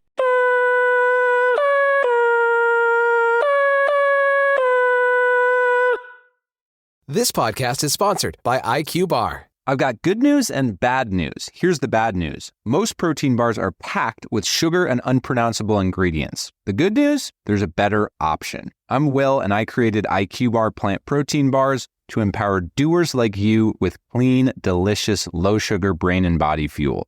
IQ bars are packed with 12 grams of protein, brain nutrients like magnesium and lion's mane, and zero weird stuff. And right now, you can get 20% off all IQ Bar products, plus free shipping. Try our delicious IQ Bar sampler pack with 7 plant protein bars, 4 hydration mixes, and 4 enhanced coffee sticks. Clean ingredients, amazing taste, and you'll love how you feel. Refuel smarter, hydrate harder, caffeinate larger with IQ Bar. Go to eatiqbar.com and enter code BAR20 to get 20% off all IQ Bar products, plus free shipping. Again, go to eatiqbar.com and enter code BAR20. Imagine being a rat getting LSD. I feel like I'm a rat all the time. This sets O'Neill off on a research spree. Did I tell you I just got my real ID? That felt very rat-like. This sets O'Neill off on a research spree, and in his book, he writes, quote, "In fact, according to Dr. Eugene Schoenfeld, who participated in a portion of Smith's rat research in 1965, LSD was an integral component of the project. Smith and his colleagues would inject the rats with acid in hopes of making them more suggestible before he gave them amphetamines. Suggestibility was among the most prized effects of LSD from a clinical perspective, and yet Smith kept LSD out of the official documentation of his research. The article he published in the Journal of Psychedelic Drugs never mentioned acid. I asked Smith if LSD was part of his protocol. He denied it, and then a moment later, without provocation, he reversed himself. Yeah, I stuck LSD in him, he said. Yeah, you know what? You got me. I don't read too good. And next, we see O'Neill making another important discovery. Just like the San Francisco Project, which put Manson together with Roger Smith, and Smith's own amphetamine research project, the ARP, David Smith, LSD rat research, also happened to be funded by the CIA's favorite friend, the National Institute of Mental Health. And in fact, though he doesn't mention it, it's like David Smith's research is the spiritual sequel to some other National Institute of Mental Health research from 1946, which was carried out by psychologist John B. Calhoun. He literally never mentions him, but it's just uncanny. O'Neill says, quote, "Calhoun reported that rats in confined groups, even without drugs, become uncharacteristically aggressive. They'd erupt in rape, murder, cannibalism, and infanticide. A dominant male rat emerged in the behavioral sink, Calhoun's term for his aggregated rat cultures, subjugating other males into a tribe of cowering, enfeebled followers and organizing female rats into a harem of sex slaves. The strangest group to emerge was the probers, hypersexualized male rats that stalked and raped both male and females and often cannibalized their young. The probers would commit frenzied and berserk acts against rat families sleeping in their burrows, leaving the remains of half-eaten victims. Again, no drugs were involved here. The probers emerged simply as a result of their confinement. They deferred only to the dominant male rat, fleeing if he caught sight of them." Sounds pretty familiar to something very specific that we've been talking about for about 2 episodes now. In another slice, 2 days after Manson was announced as the mastermind of the Tate murders in 1969, it's morning at the clinic and Roger Smith is filing a police report. Amazingly, somehow, just coincidentally, the ARP office that night got burgled, and amazingly, all of his files that he had, all the ones about Manson, everything that he had on ARP, every piece of the ARP files were stolen. So, yeah, guess that's gone. All those files, they're just gone now. And the next slice from December of 2001, Tom O'Neill is having his big sit-down interview with Roger Smith, and they get to talking about how strange it was that Bugliosi never called him as a witness, considering his expertise and personal knowledge of Manson, and suddenly Smith loses his temper. This scene is for Mathis and Jesse. Mathis will continue as Tom O'Neill, and Jesse will be Roger Smith. That's not the same as David Smith. Was there something going on behind the scenes that you're testifying would have exposed, a big picture that they didn't want exposed? Maybe like in LA, where they kept releasing him for offenses without charging him when they had evidence against him? Okay, you're operating from the theory that he was tied in. Something else was going on. Tom, I can't help you. I don't know. I really don't know. Because you were part of his gestating phase in San Francisco, I thought maybe you might have an indication. Yeah, I saw his talent. I saw his bullshit. He was very glib. I had known for a long time how powerful his effect was on people. His particular brand of psychobabble was as persuasive as anybody on the street. It was a time when birth control pills first became widely available. You will find this absolutely stupid. Women used to walk around and pull up their sweaters to show that they didn't have bras, and they would actually seek you out to have sex. Whoa. Unheard of. Then comes the whole drug thing. Then comes the Haight-Ashbury. The whole Bay Area was one of the most electric places you could possibly be.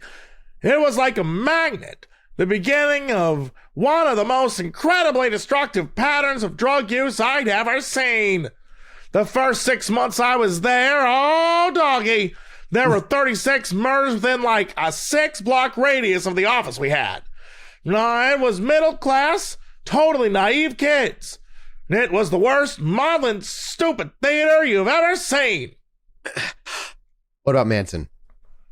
He was very odd.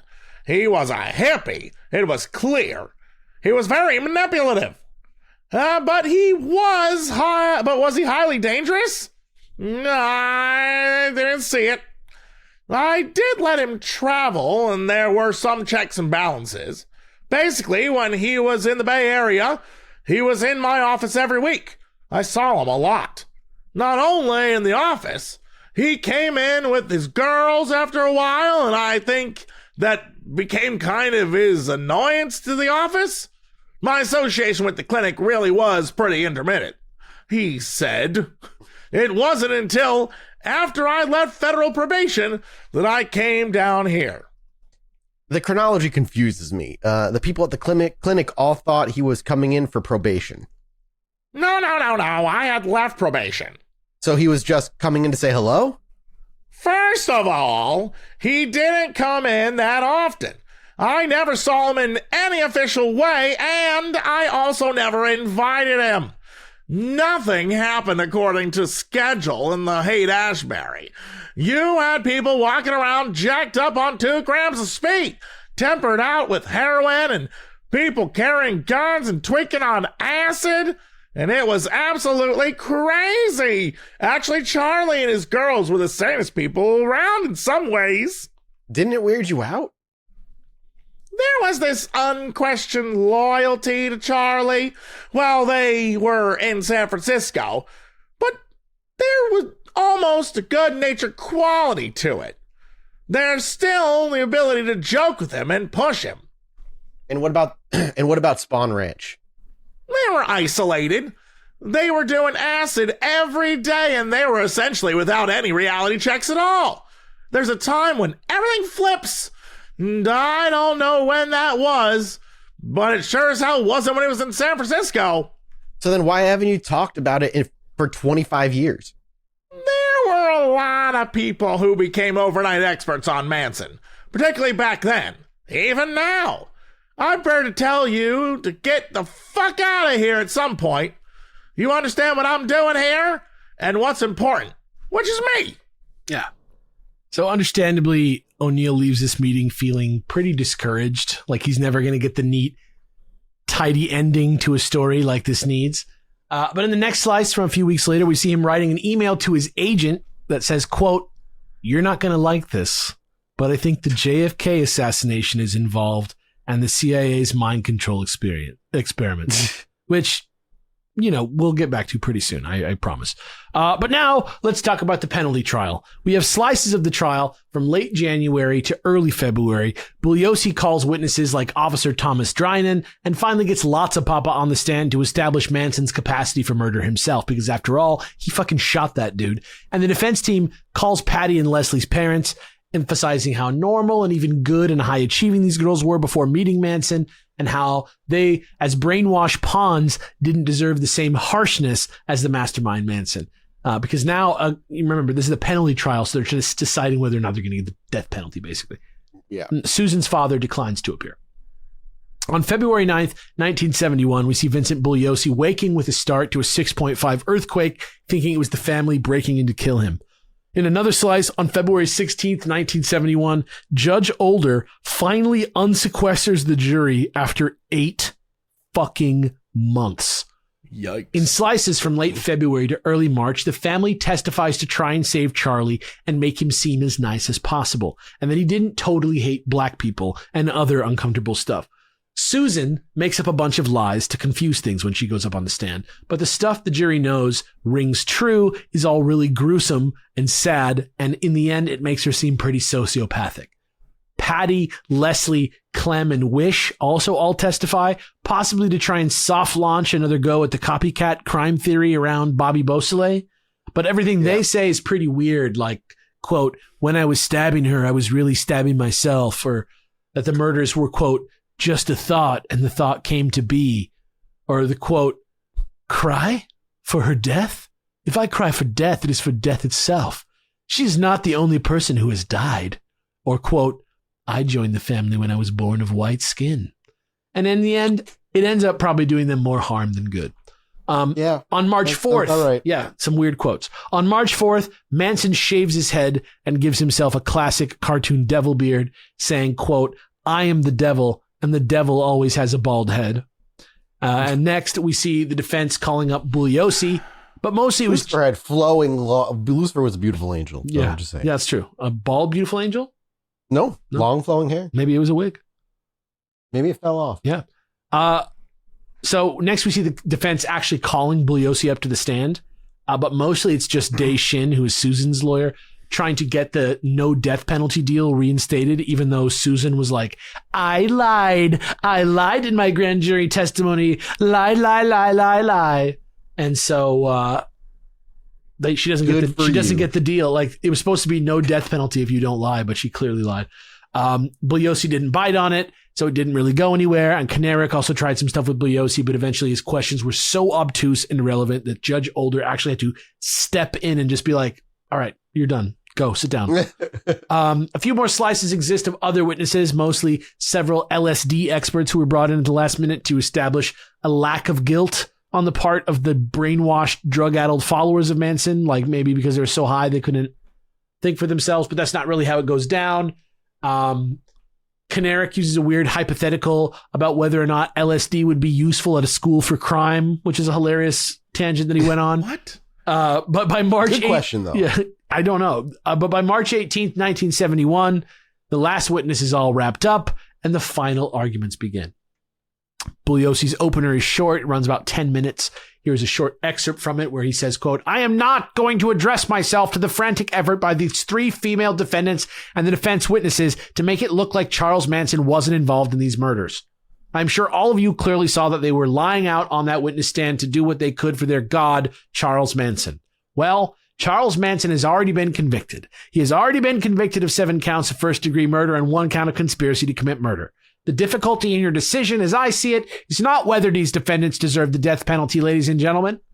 In view of the incredibly savage, barbaric, and inhuman murders they committed, the death penalty is the only proper verdict. I then stated the very heart of my argument. If this case were not a proper case for the imposition of the death penalty, no case ever would be. In view of what they did, life imprisonment would be the greatest gift, the greatest charity, the greatest handout, as it were, ever given. The difficulty in your decision, as I see it, is whether you will have the fortitude to return verdicts of death against all 4 defendants. So that's that's the flavor of Bugliosi's opener. Ray Kanarek's argument lasts 3 straight days and mostly takes the line of like, sure, he's a bad guy, but he didn't do this, and probably the people who did it all did it because they were high as fuck. That's basically what he says. Shin's argument focuses on Susan's age and how she probably feels, quote, unconscious remorse, even if she doesn't show it. And Maxwell Keith attacks the need for the death penalty itself and argues that these girls' lives might actually be worse than death right now anyway. Fitzgerald basically just does a math problem about how you shouldn't sentence someone to death for what they did with 3 hours of their 200,000 hours on the earth. all fairly pure arithmetic, bro. Yeah. On March 23rd, we see Manson yelling to Bugliosi from the lockup that, quote, "If I get the death penalty, there's going to be a lot of bloodletting because I am not going to take it." And this causes Judge Older to immediately re-sequester the jury. In their final arguments that day, March 23rd, I believe it is, Bugliosi calmly takes his time to rebut the points made by the defense. And the next day, we see Kinerick use his time to read several chapters from the New Testament until the judge just has to be like, "What are you doing? Stop." He's just literally reading the Bible. Shin attacked the DA's office for what he saw as the bad deal that they gave Susan. Keith once again attacked the notion of a death penalty, and Fitzgerald basically just described in detail exactly what would happen to these girls step by step to give you the reality of them being sent to the gas chamber at San Quentin prison. Not a bad defense if you got nothing else. We see the jury go into deliberation on Friday, March 26th, and 3 days later, on Monday, March 29th, they reach a verdict. The clerk reads it out. We, the jury, in the above entitled action, having found the defendant Charles Manson guilty of murder in the first degree as charged in count 1 of the indictment, do now fix the penalty as death. So that's for Manson. Immediately, all 3 girls leap up. Patty says, "You have just judged yourselves." Susan says, "Better lock your doors and watch your own kids." And Leslie says, "Your whole system is a game, you blind, stupid people. Your children will turn against you." They're all removed to the lockup. They listen over the loudspeaker as one at a time. They each are also sentenced to death. In the aftermath of the trial, there are several different slices to see. One is Fitzgerald telling a reporter the trial cost him $30K in income and $10K in expenses. In 2025 money, that's over $315,000. Another is Shin losing $16,000 of his $19,000 royalty check that he got from being the leak for Susan Atkins' book to the Manson families themselves, who also have rights to the book. But then he also reveals that Kinerick got $5K of it to help offset his own expenses because he was living out of his car and sleeping in the press room most of the time. So it actually left him down $2K on the royalties that he got. And then he had the energy to go and ramble on for hours. Yeah. Jesus. Pretty neurotic guy, I think. In another slice from 1999, Tom O'Neill is sitting down for lunch at Santa Monica Seafood with Kinerick because he actually interviews the guy. And he asks him if he was paid to defend Manson because Kinerick traditionally did not want to discuss it at all. And Kinerick says yes, but also that he can't say who, smugly teasing that, quote, "It would be big news. It might surprise you." In another slice, Ronald Hughes' body is discovered that same weekend, quote, "badly decomposed, face down, wedged between 2 boulders in Sespe Creek, miles from where he was last seen alive. As of today, according to Wikipedia and other sources, his cause of death is still ruled undetermined." In another slice from 2017, we see Quentin Tarantino writing the end of his new movie, Once Upon a Time in Hollywood, where he and his stuntman kill Susan, Patty, and Tex that night. And Rick Dalton is recognized at the gate by Jay Sebring and Sharon Tate, who invite him in to meet Wojciech and Abigail, and they're still alive, and they're chilling out together in their jammies in the driveway, and America never got scared of themselves. And the 60s went on forever, and Superman beat Lex Luthor, and Fantastic Four stopped Galactus, and studying history literally changes history, and the vibes are happy and the vibes are good. And I would say, that I think that movie has a pretty nice ending. And finally, one last slice from December of 2019, Once Upon a Time in Hollywood and Chaos the book are sitting next to each other on a kind of tasteless Christmas display table inside of Barnes & Noble at the Grove in Beverly Hills. And a best-selling fiction novel is also on the table, which features a Manson-esque aesthetic and characters that are based on all these assholes we just heard about. And next to it, Helter Skelter is also on the table. And for some reason, people are still buying it. Thank you for listening. Charles Manson, JFK, MK Ultra, and the CIA will return in Chilluminati Presents Dark Laurel Canyon in just 2 weeks. Also, Frank Zappa and Jim Morrison will be there, so don't miss it. Also, don't forget about our live call-in show on Saturday, August 30th with Spooky Foodie and Let's Get Haunted and YOU. And also, we'll see. Do you have time for that yet, or no? No, that's for next week. You're going to come back and you're going to find out why. We'll see you on November 1st for our sold-out live show in Chicago with Cox and Crendor. Patreon.com/ChilluminatiPod, ChilluminatiPod.fm, r/ChilluminatiPod.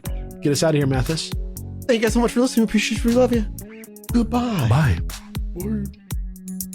Hello, everybody. Welcome back to the Chilluminati podcast. As always, I'm one of your hosts, Mike Martin, joined by the... I don't know who they are. There's two. What? Terrence Hill and Bud Spencer. No.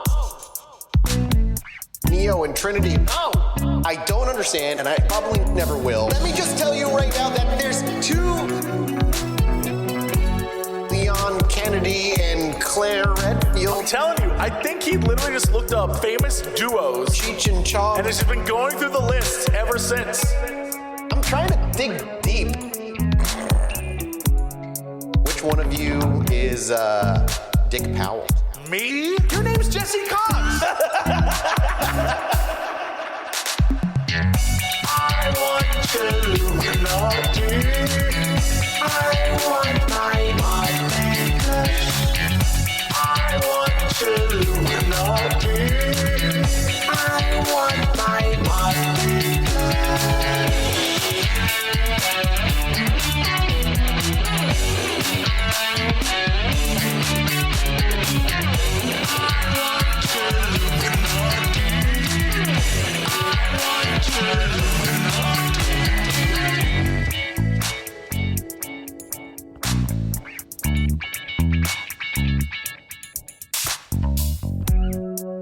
Hello, everybody. Welcome back to the Chilluminati podcast. As always, I'm one of your hosts, Mike Martin, joined by Alex and Jesse.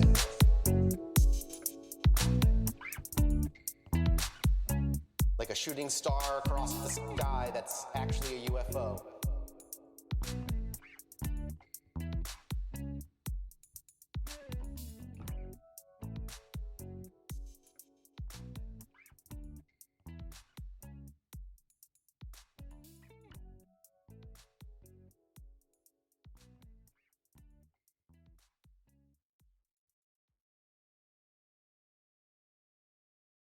This podcast is sponsored by IQ Bar. I've got good news and bad news. Here's the bad news. Most protein bars are packed with sugar and unpronounceable ingredients. The good news? There's a better option. I'm Will, and I created IQ Bar plant protein bars to empower doers like you with clean, delicious, low-sugar brain and body fuel. IQ Bars are packed with 12 grams of protein, brain nutrients like magnesium and lion's mane, and zero weird stuff. And right now, you can get 20% off all IQ Bar products, plus free shipping. Try our delicious IQ Bar sampler pack with 7 plant protein bars, 4 hydration mixes, and 4 enhanced coffee sticks. Clean ingredients, amazing taste, and you'll love how you feel. Refuel smarter, hydrate harder, caffeinate larger with IQ Bar. Go to eatiqbar.com and enter code BAR20 to get 20% off all IQ Bar products, plus free shipping. Again, go to eatiqbar.com and enter code BAR20.